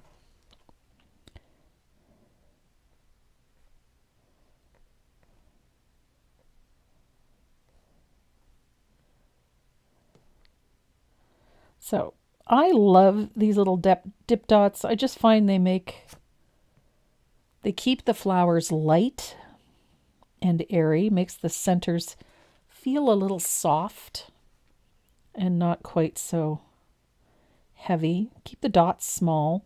Don't want them so big. That's why I tend to use the tip of the brush as opposed to the handle for this. I find the dots get a little too big. Here we go. Now I'm going to rinse my brush and we're going to switch to a different color. I'm going to use a little bit of warm white. You can use titanium white if you want to, but I have warm white on my palette, so that's what I'm using. I'm going to use those dots and I'm going to come out on, again, I like to come out onto the petals a little bit. It just makes the centers a little light and airy.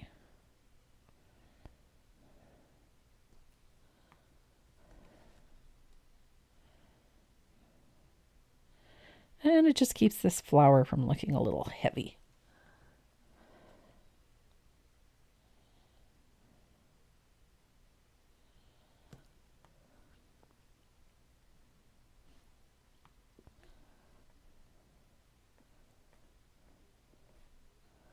I do like dip dots. I find they add a nice little texture to flowers. And I do daisies a lot, and I like this technique. It's just a little irreverent. Pretty daisies.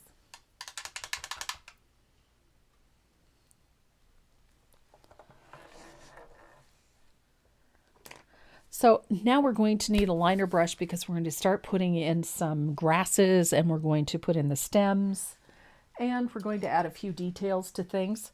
I'm going to be using a 10-aught extra long detail liner. This is my favorite liner brush. And I'm going to thin out a little bit of that matcha green.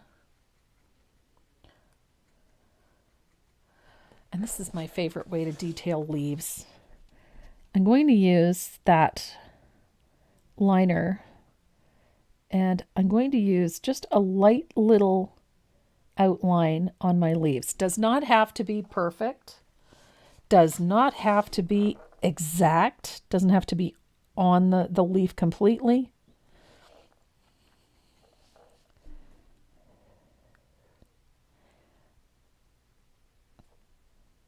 I just like this outline. It just softens things, makes the leaves feel a little less hard-edged. And I like the lighter value green. You could do this with a darker green if you wanted to. I like the lighter value. It just keeps things from looking too heavy. We're going to have a lot of other stuff going on in here, so I like the lighter green.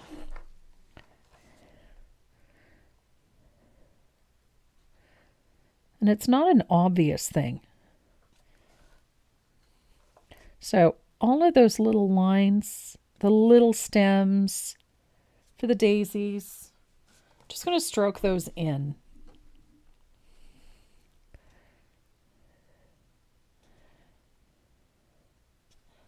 Like so.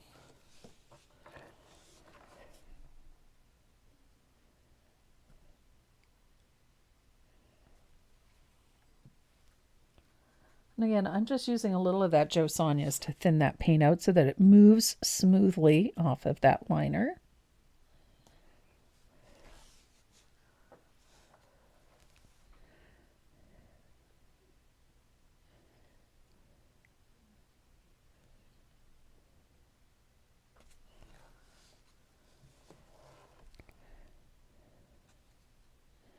So all of those little vines, tendrils, and whatnot, they just get that little bit of thinned matcha green. If you want it brighter, want it to stand out a little more, you can add a little bit of warm white to it if you find that it's not quite dark enough. And then I'm going to switch over to a little bit of plantation pine.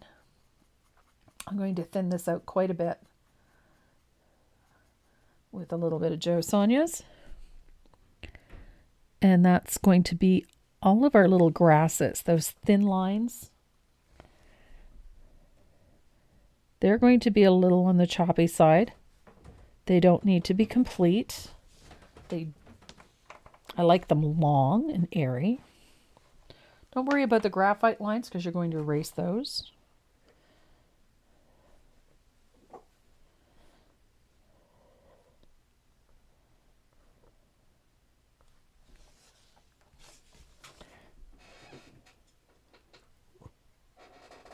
There we go.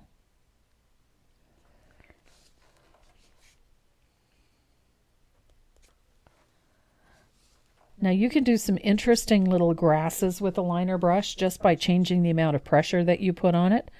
So if you want something with a little bit of a leaf, draw the stem, press down, open it up.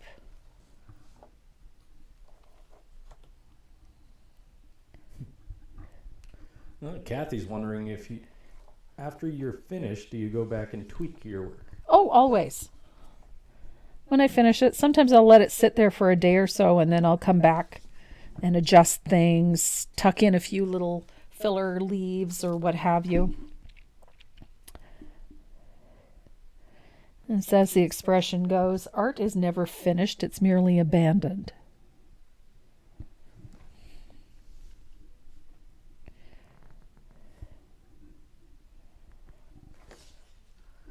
So I like adjusting things. You can do little filler leaves. If you find that space is a little too open, grab a small angled shader, like a really teeny tiny one.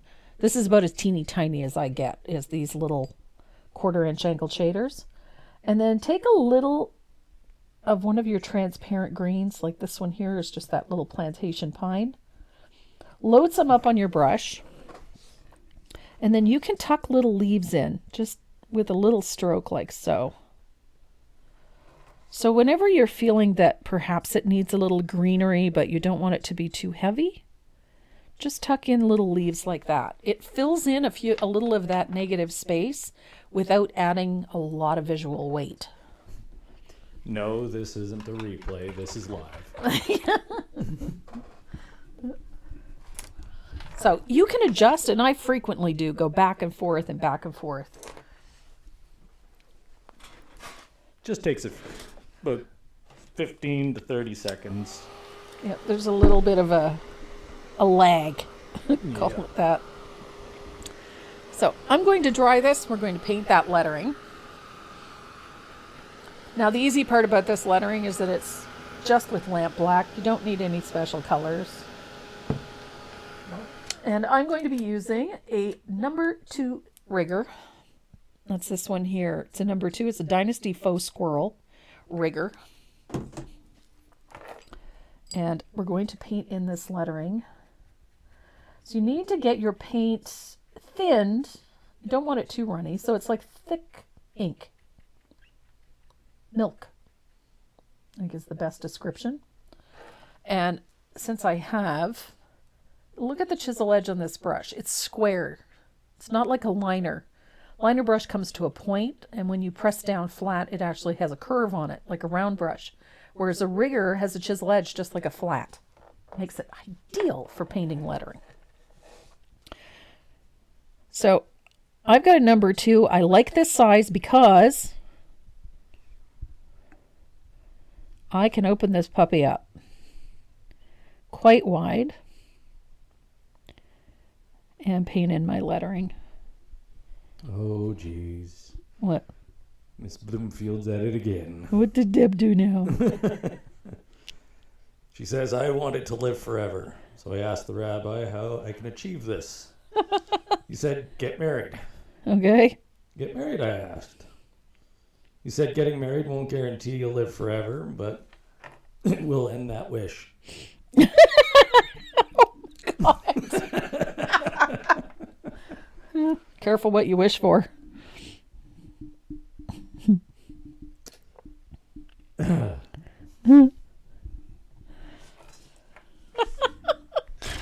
Oh, Deb.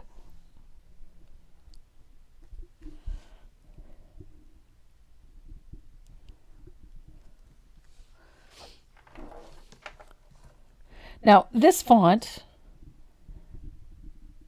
I think this is a pretty neat font.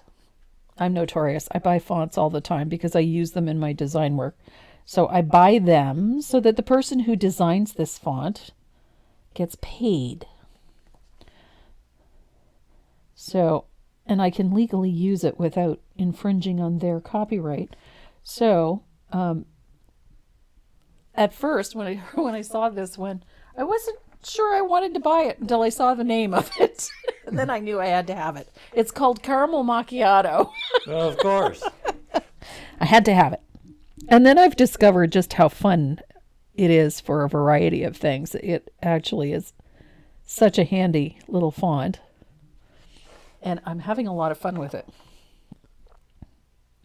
Can you let... Apparently you missed the center of the bottom flower. Down here. Yes, I did.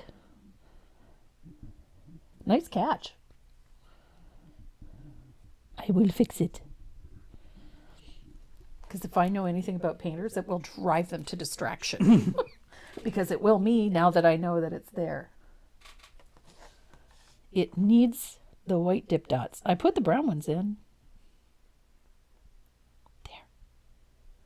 Well, There you go. What website do you use to select and purchase the fonts? I use fontbundles.com.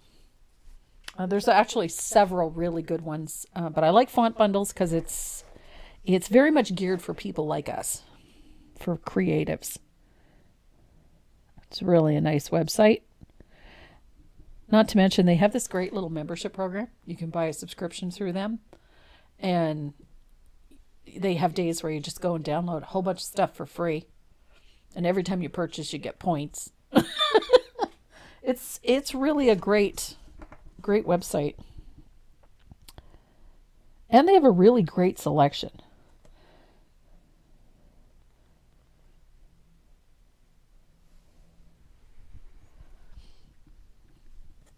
The nice part is that once you've purchased a font and you've loaded it onto your computer, if something happens to your computer or you lose the file or what have you, you can just go to your account on fontbundles.com and download it again. Hey, boom. Hey, boo. It's fantastic. Not to mention, you're supporting other creatives by doing that. And it provides you with some really great design tools to work with.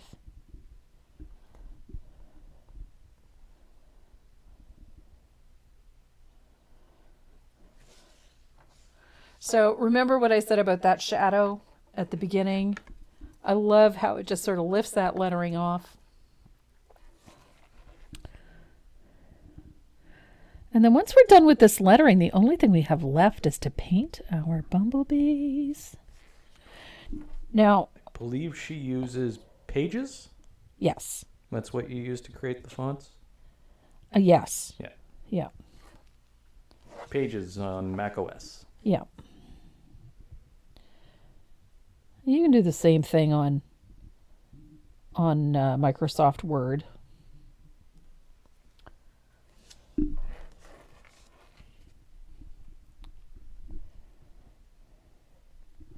I have Mac everything.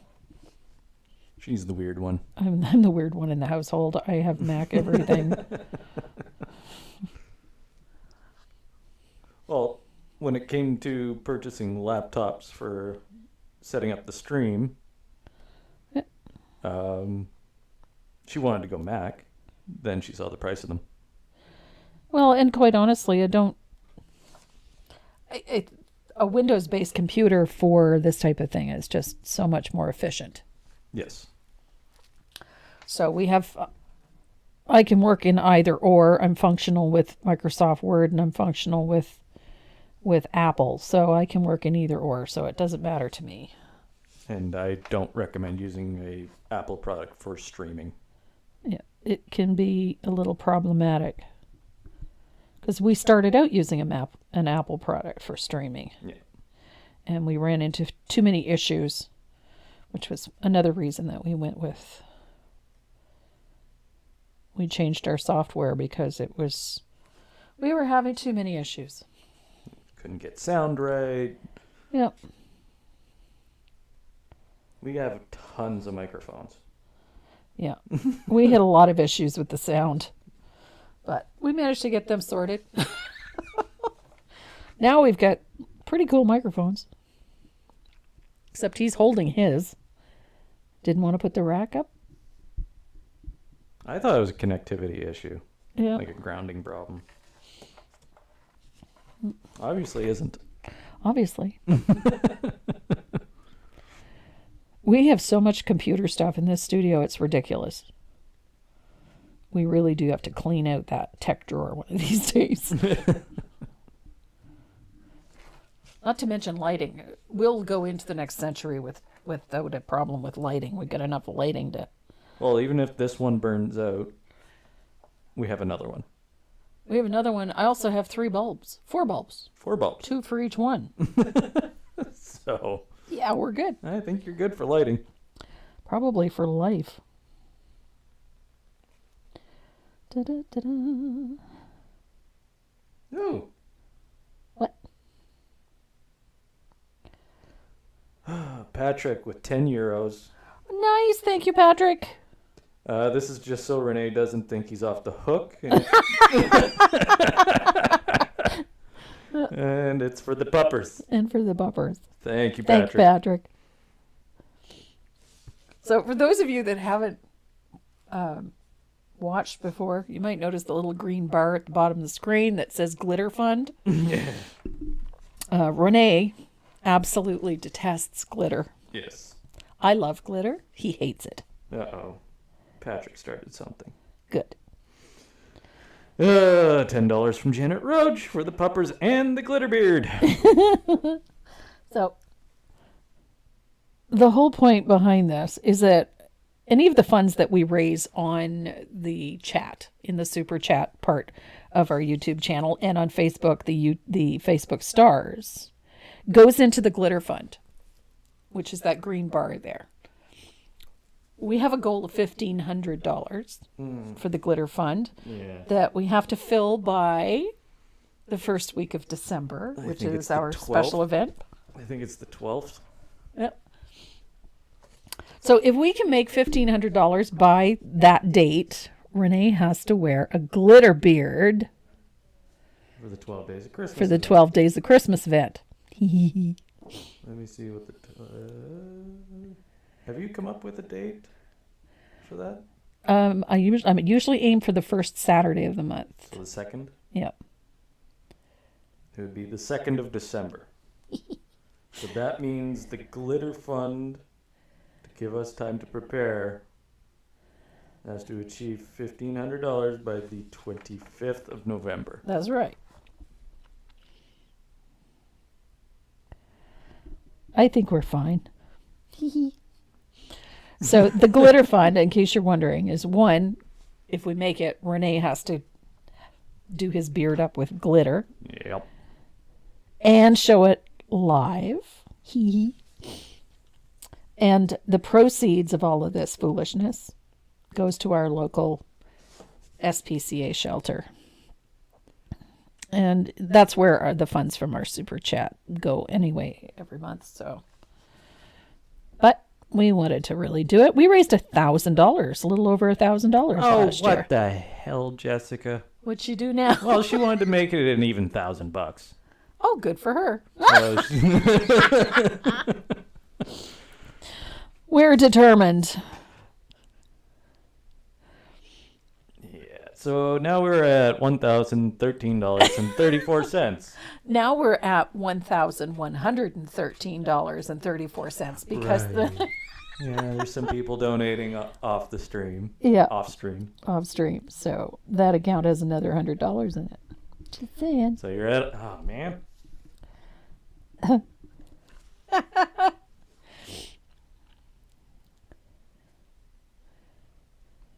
I love Tracy's diabolical hee-hees. They are diabolical because I love torturing him about his glitter thing. He won't come down here if I'm working with glitter. Nope. Glitter gets everywhere. Got on my dog.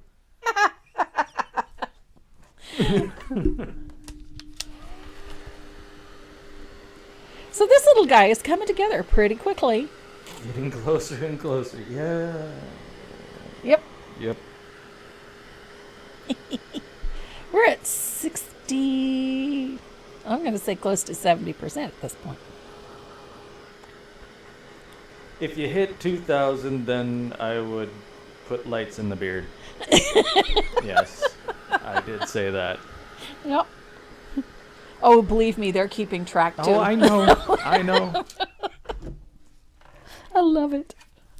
So I am going to put a little highlight on my I wedding. did not mention a tutu. No, That was you guys. That was me. I did not agree to a tutu. No, he won't. I wear a did tutu. agree to lights. Yeah, he did agree to lights. So, honestly, I got paint all over me. I'm going to take a liner brush. I just want to put a little stroke of white in a few spots. Just a simple little highlight, nothing too elaborate. And it's just a stroke towards the upper area. Upper left.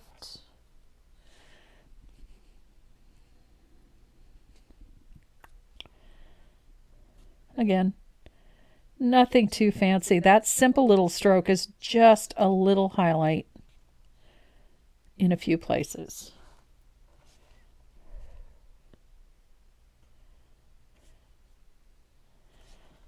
There we go.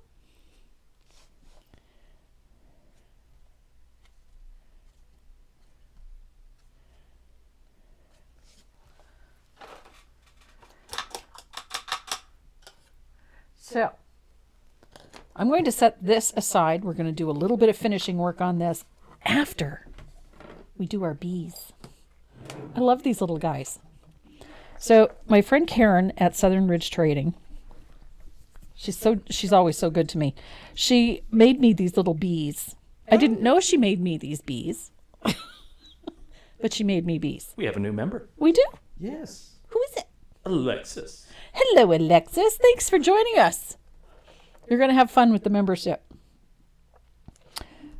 Oh, no, sorry. She's not a new member. She's celebrating 9 months of membership. No, okay. Cool. Why it came up and said new member. Okay. I Weird. thought the name sounded familiar.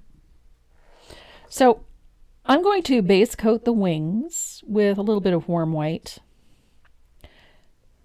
One coat should be plenty.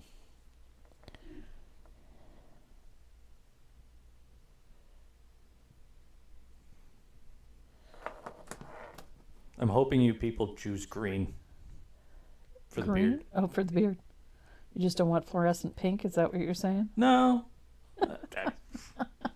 Yeah, I suppose you At don't this really point, care. I really don't care what the color is. Okay. But just green seems festive. Okay. Red would kind of just melt. Disappear. Disappear into the beard. He is a ginger. Half. Yeah. Half. Half ginger. Half Sorry. ginger. Yeah. So, and then I'm going to use that same little bit of warm white. I got a little too much paint on my brush here, so it just made a mess.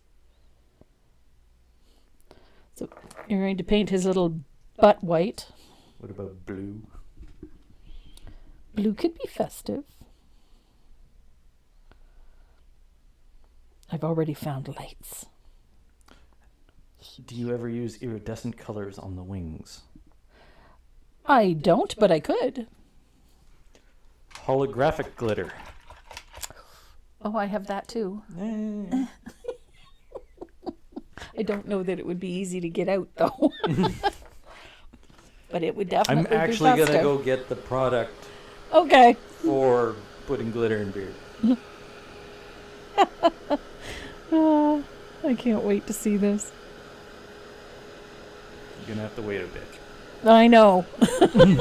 Not happy about it. But there will most likely be little ornaments in there. Oh, I have those. I know. I'm thinking, Question. Do you sell these bees on your website? I do. Gasp. We have 300 of them. I have 300 bumblebees. Oh, that's nothing. I sent my order in the other day. You got So- another 300? I've got more than bumblebees. I got some new Bird-like? snowflakes coming. Oh, do you? Yes, because I've put plans. So I got some really nice laser cut, very intricate snowflakes. Got those coming. I got a whole bunch of goodies coming. Oh, we're at the 2-hour mark. Jeez. I know. We're almost there. So, bumblebee. This is a fuzzy butt bumblebee. So, over top of that white, I'm going to put some saffron yellow. Nice bright yellow. Look at that.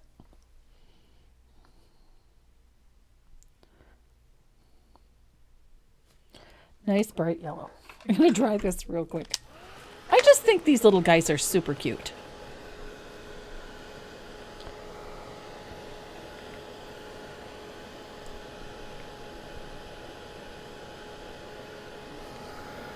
I gotta make sure my paint is dry. And then we're going to shade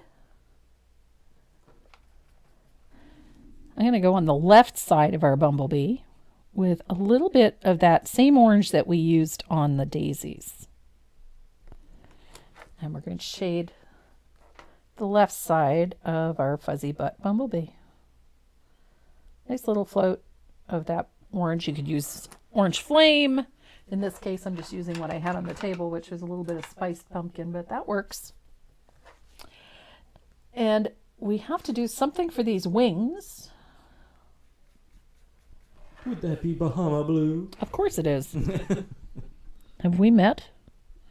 So I'm going to shade close to the body with a little float of Bahama Blue on the wings.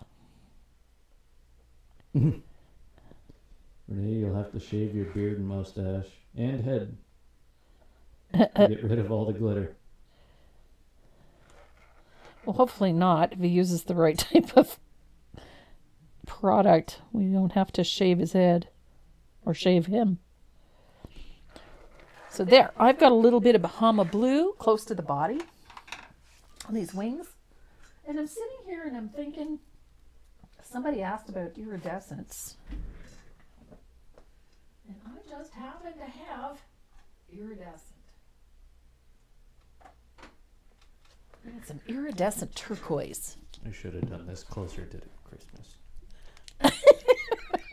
I gave you far too much time. Yeah. The next one I'm not going to be so generous with the time frame. So I've got a little bit of interference color. And so let's talk about interference and how they're used. Because that's a great question. Do you use interference? Now, over top of a white, you're going to get a little bit of shimmer. Oops. I bet. Uh-oh. What? I tried zooming in and it didn't. Okay, it didn't. It just went, oops. It went all weirdo. Okay. So I'm using a little bit of iridescent turquoise on the wing. There we go. And it gives it a little bit of a shimmer, but you really don't see the iridescent. It's, you know, a soft glitter would pretty much do the same thing. But the thing about an interference color or an iridescent is that it requires something to stop the light passing through it, which means it works better over a dark color. So I can adjust this. So if I wanted those interference to really show up, I put them over black. Are you out of stock on the bees already? Shouldn't be. No. No. Hang on. Hang on. Or are you asking for more styles of bees in stock, or just that bee is out of stock? That bee is not out of stock. No? No, I have 300 in inventory, but I don't put all 300 on the website. Nah. So I can adjust that. Just give me a second. Products. Da-da-da. This only takes me a second. This is a wonderful thing about technology. I can do this from my phone. Yeah, as long as you don't show the information on the camera.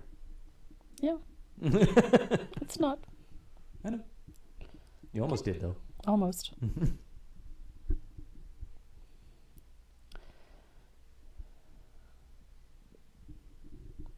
It cannot possibly.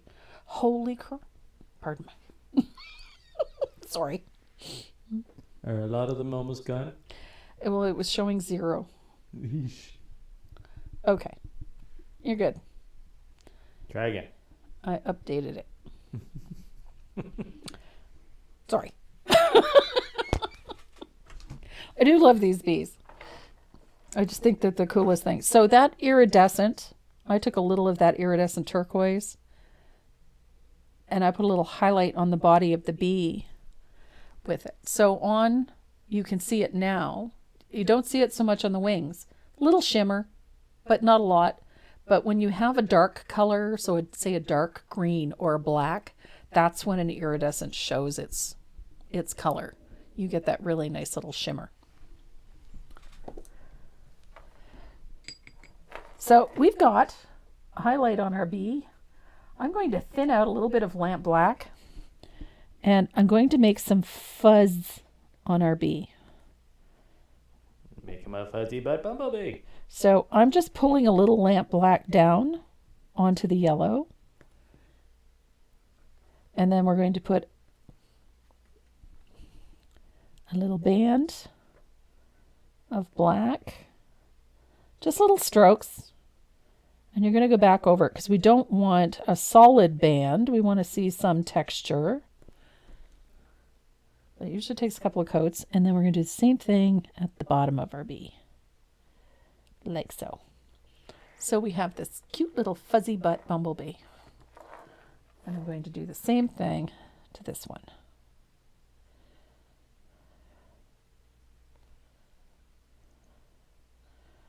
I've just always found it easier to do it this way.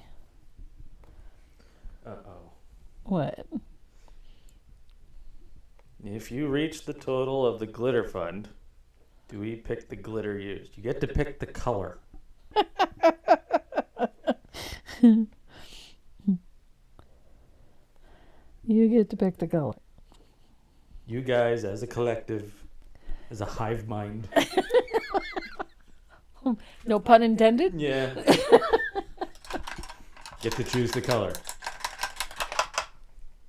So I've got fuzzy butt, bumblebee.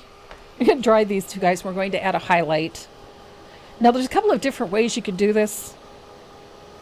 If you want to, you could use a white gel pen if you're feeling a little stressed about doing line work or doing anything really fine. You can use a gel pen. I'm going to use a little bit of warm white and my liner brush. We're just going to put some fine little strokes on that black and down onto that color on the upper right. So that's the highlight side. Just want some fine little highlight lines. I'm going to do that to both bees. And you want them nice and fine. You don't want them heavy. And it just makes our little fuzzy butt bumblebee look a little fuzzier. And then I'm going to grab my 3/8 angle.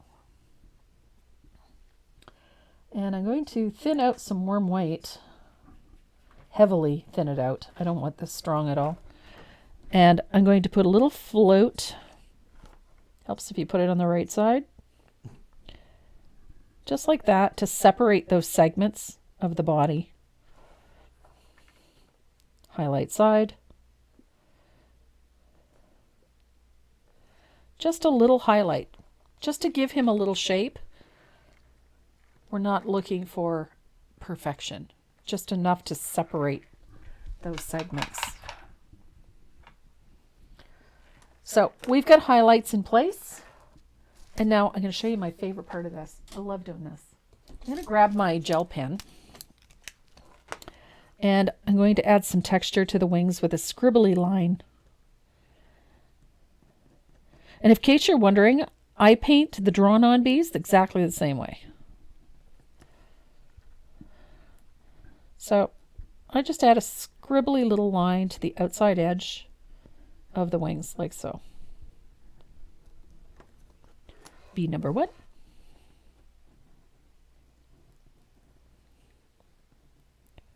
Yes, you can order the bees on the website. We adjusted the inventory.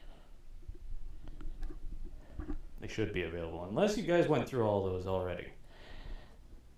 I wouldn't be surprised. Well, I had I think 50 on there. 50 sets. So. Oh, you're selling them in pairs? Yeah, they're in pairs. So I've got, look at that. So that's only 100. Yeah, and I have 300 in inventory, so Nice. yeah, I'm good. I got lots. Did you use these bees on the original? Yes. Yes, I did. Yes, absolutely. I when I did the original line drawing, I had done it with little drawn-on painted bees. And then while I was in the middle of painting this piece, I got Karen's parcel with the little bumblebees in it. So I decided to leave the line drawing the way it was, but then in my original piece for the pattern, I used these because I think they're really cute. Do you spray a fixative before you varnish? Yes, I do. I use 2 or 3 light coats of DecoArt matte spray to seal things up. So our bumblebees are ready. I just put a couple of little highlights on the body, and I'm going to come in and finish off all of the details on this. I like doing it this way. We're going to put that same sketchy line that we used on the bumblebee. We're going to just lightly sketch in the rows of the beehive. It doesn't have to be perfect. It doesn't have to be complete. It doesn't have to be detailed. So if it skips, if it doesn't go in solid, that's okay. Don't worry about it. And it is sketchy. Like so. I like sketchy. Sketchy works. That's what gives this that sort of rustic look. I like it.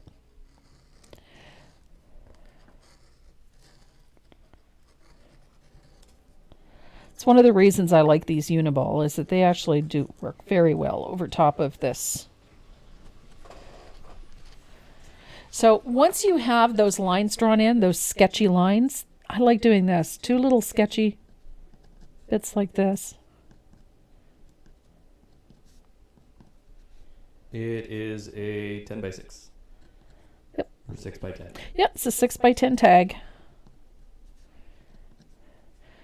And then I just alternate back and forth on each of those rows and just put a couple of like little horizontal or little vertical hash marks. I'm not seeing the YouTube chat. Why not? Did everybody stop talking? Did they leave? Where did you get the wood grain stencil from? You can get, Sandy McTeer has the Tim Holtz wood grain stencil. It's available on her website. It's also available on Amazon.ca, and you can also find it on stampersanonymous.com, and you can find it on scrapbook.com. I know this because those are some of my favorite places to shop.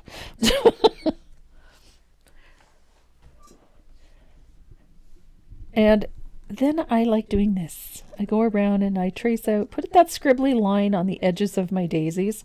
Doesn't have to be perfect. I like it so that it either on the edge of the petals or off the edges of the petals, it doesn't really matter. So you're just going to add a few little fun details to the edges of these flowers. And as I said, neatness doesn't count and perfection is to be avoided at all costs.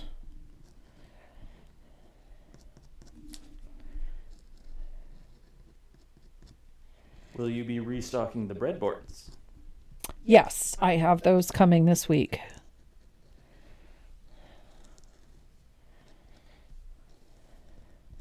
And the reason I have them coming this week is because we are working on them not next weekend, but the weekend after. Got cattle tags next weekend. I can't wait to do this one. This one is so fun. Eat the pupper. Next Saturday, this is the one we're doing. Pupper treats. Is the Good Dog Pupper Treats. This one is just fun. It's quick. It's easy.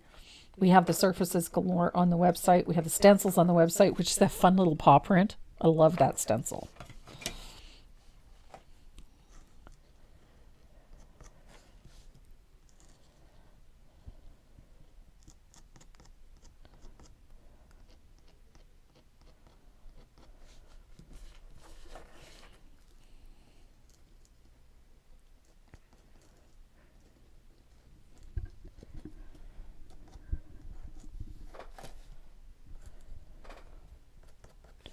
Easy peasy, lemon squeezy.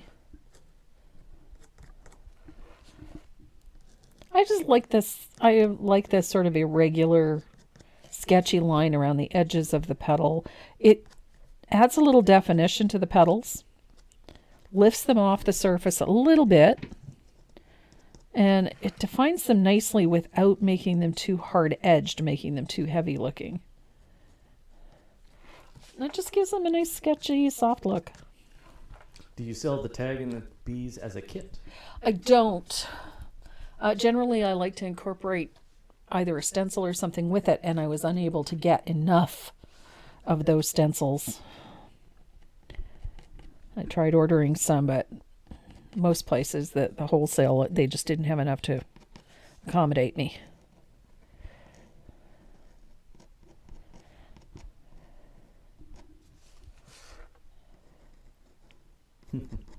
Used it to make keychains.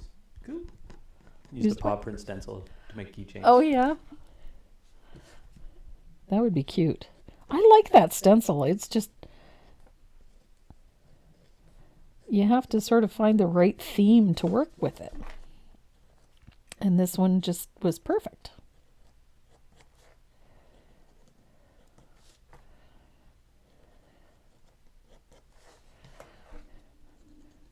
So this actually works up really quickly. Once you start doing this, it finishes this piece quite nicely.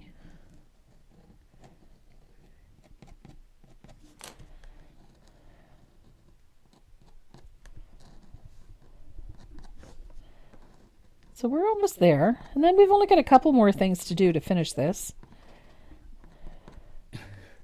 When is the Highland cow? The Highland cow, I've got him designed, but I haven't had a chance to paint him yet. A lot of people want the Highland cow. Well, Highland cows are really popular right now. Aside from the fact that they're so stinking cute. And then, by request, somebody had asked me if I would do something for Christmas. With the cattle tag? Well, something for Christmas, not necessarily cattle tag. Oh, okay. And I've got a new surface coming from Southern Ridge Trading. Oh, and I got a gorgeous new surface. And I'm excited about it, but I can't show it to you yet because I'm not done with it. Linda is wondering if you're going to sell just the heads without the cattle tags. I am, yes, at some point. Just right now, I'm curious to see what people do with the heads. I am too.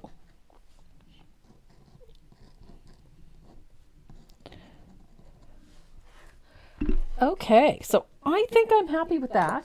I just realized I missed something here. So I need to thin out a little bit of green paint. Because I missed this. Should make a rule that moderators aren't allowed to participate in the glitter fund. Oh, what's Jessica doing now? I'm upset that she donated $50. Oh my goodness. I'm not upset. I'm happy. I just don't like that it's getting closer to the inevitable. Well, you dared them. It's all your own fault. Know, Yeah. it's my fault. I have nobody else but to blame myself.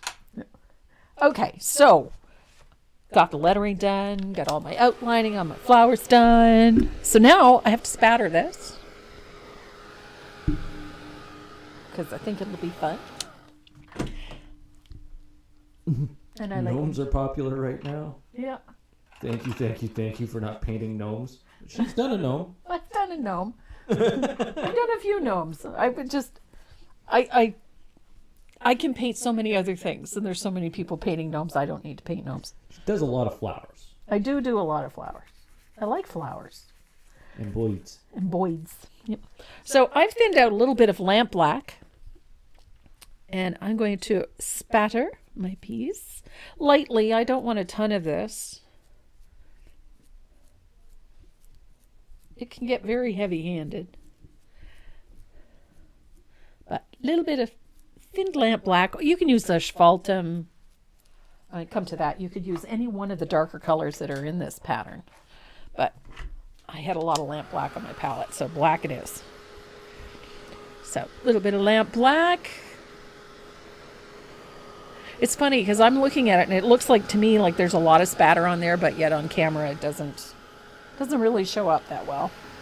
So make sure it's good and dry.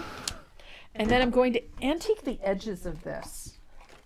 And I'm going to use a stamp pad because I like the stamp pad. Now, the neat thing about using a stamp pad is that if you have it at a sharp angle like this, you get a very thin line. And if you lay it almost flat, you get a thicker line. And I kind of like having areas where it's thicker and areas where it's thinner. And I like the corners to have a little bit extra. And you can just, a quick rub, doesn't have to be heavy. And I like to go all the way around the outside edge. And then you can do little bits where it cuts in. I like that. Do you thin your paint when you spatter? Yes. Again, I mix it with a little Joe Sonia's so that it splatters nicely. Splatters. So nice little aging to the edges. I like using stamp pads for this. And this one actually calls well for it. So you can use a small piece of wood, small piece of doweling, and glue it to the back of these bees if you want them to be dimensional. So in this case, mine are about 1/8 of an inch off the surface. Just a little wooden coin. And I just used a couple of pieces of little scrap wood that I had laying around. And you can decide where you want to put them. So, I mean, I have them here and here, but there's nothing that says that they absolutely have to be. They could be up here and going in different directions. They can come off of the surface if you like. So it's entirely up to you. I kind of like them like this. So you can glue them directly to the surface without a spacer behind them if you want to. I kind of like them here. I like them hovering around the thingy. And I left my little wood bits in the other room. Do I have wood bits in here?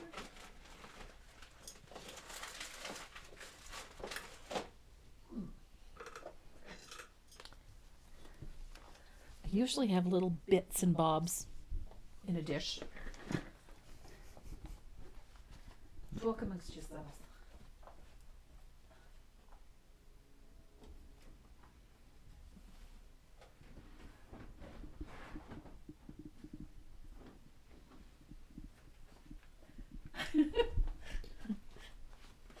He's reading the chat. Yeah. Let's see what we got in here.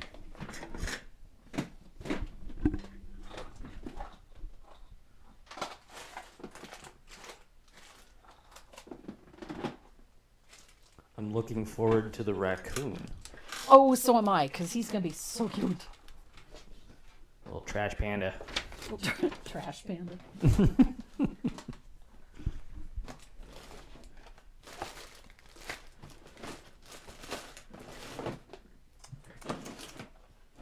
Honestly, I had a whole bunch. So this is what I used.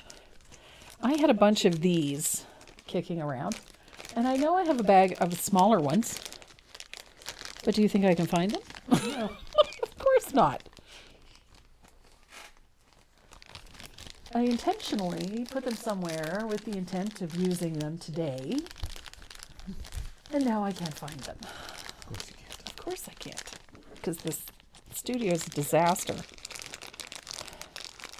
See, I need a little tiny one because I don't want to have that big honking thing. So you can get these at Michael's. They have these little bags full of tiny little wood bits, little cutouts. And this size was ideal. It's about 1/2 inch and it fits perfectly on the back of the bee. So although they're a little thin, I glued 2 of these together and then glued it to the back of the bee and then decided where I was going to place my bee, put a gob of glue on the wood and then glued them down. So they're very easy to put on, but I kind of like the idea that I can maneuver them wherever I want. So they're cute. I will have to glue them on later because I can't find my little bag of spacers. And I don't want to glue them directly on. I suppose I could, but I don't want to. I kind of like the shadow they cast. You can't see that.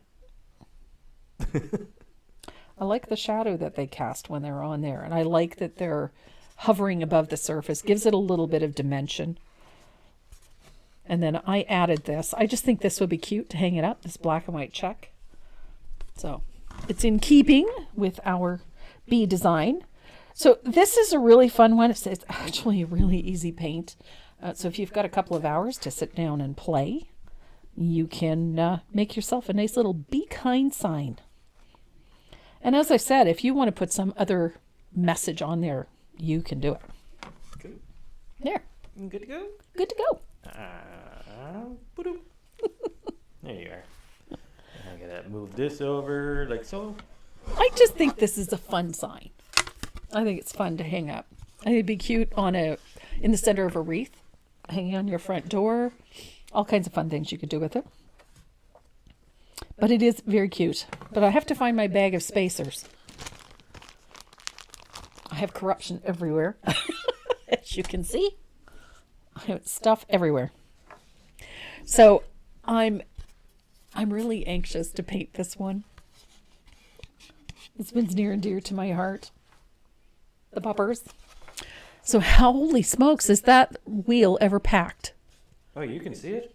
Yeah, well, I can't read it, but I can see it. And it's packed. Yes, ma'am. Weird. I didn't ask it to show up. Oh, It showed up. there it is. There she be. And the ad for this week is springtime vacation deals. Why? Now there's a Oh, look, Mac Brush Company. Dynasty brushes. Dynasty brushes. Have they figured out where B100s. B100s, yes. Camel hair, watercolor brushes. Okay. Canisters. So you have 207 people on there. Nice. That's a big wheel. That's a big wheel. Yep. Just saying. There's 219 people watching. So somebody Didn't hit the share button. too late now. I can't put you in now. Yep, the wheel is loaded. Wheel is loaded, ready to rock and roll. Okay. Give it a spin. Give it a spin. Yep. We're gonna set this last. Okay.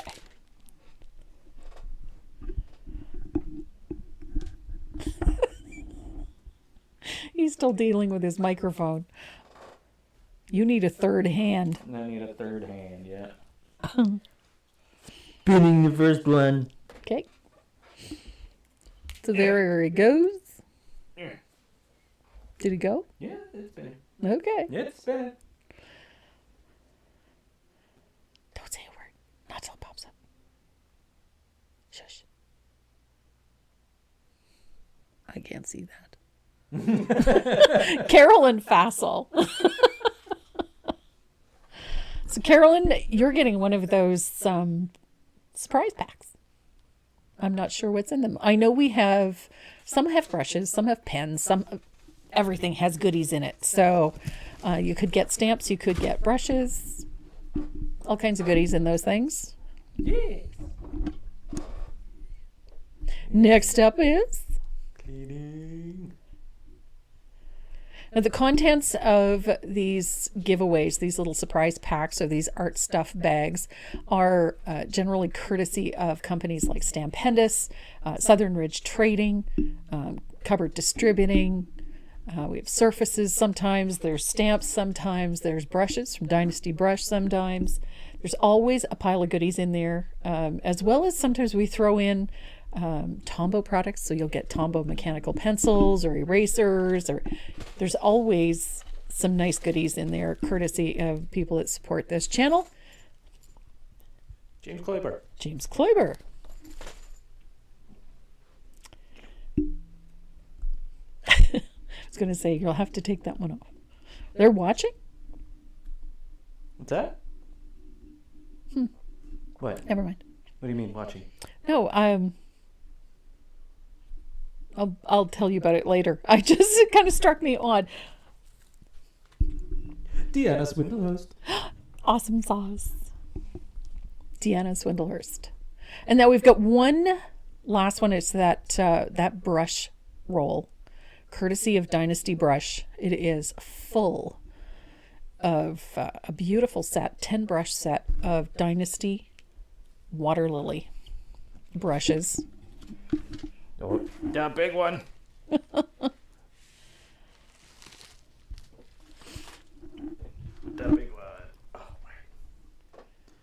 have a mouse right now.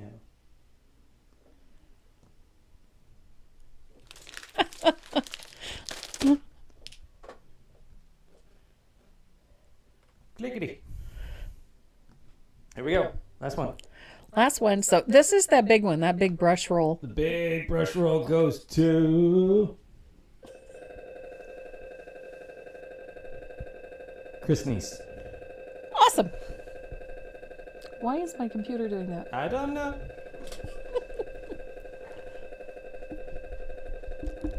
That is so weird.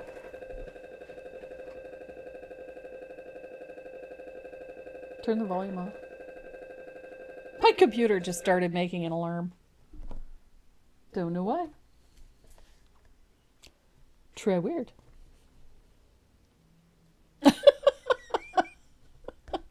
It's haunted. Just leave it. I think you need to restart your computer. I think so. Something went sideways. Something went sideways. So Chris Neese. So Chris Neese, awesome. So Chris and everyone whose name was drawn, please go to the homepage on my website. Click on the little speech bubble in the lower right-hand corner and send us your shipping information, please. We can't send them out if we don't know where to send them to. And we can search the server. However, there are a lot of duplicate names we're discovering, and so that one makes that difficult. So we'd appreciate it if you would take a minute, send us your shipping information. If it's not claimed within 2 weeks, or if we don't have shipping information for you within 2 weeks, it goes back in the bin. So I think that's it. That's it? Yeah. Excellent. Congratulations to our winners. Thanks so much for joining us again today. As you do every Saturday, we appreciate it. And if you don't already subscribe to my YouTube channel, please do so. Hit that big red subscribe button and turn on the bell notifications so that you know when we go live and when we post new video. So thank you so much for joining us again today, and I hope that you all have a blessed and happy Easter, and please stay safe. We love you. Bye. Pet your dog. And your cat. And your horse, your cow. Your critters. Pet, Pet your critters. pet your critters.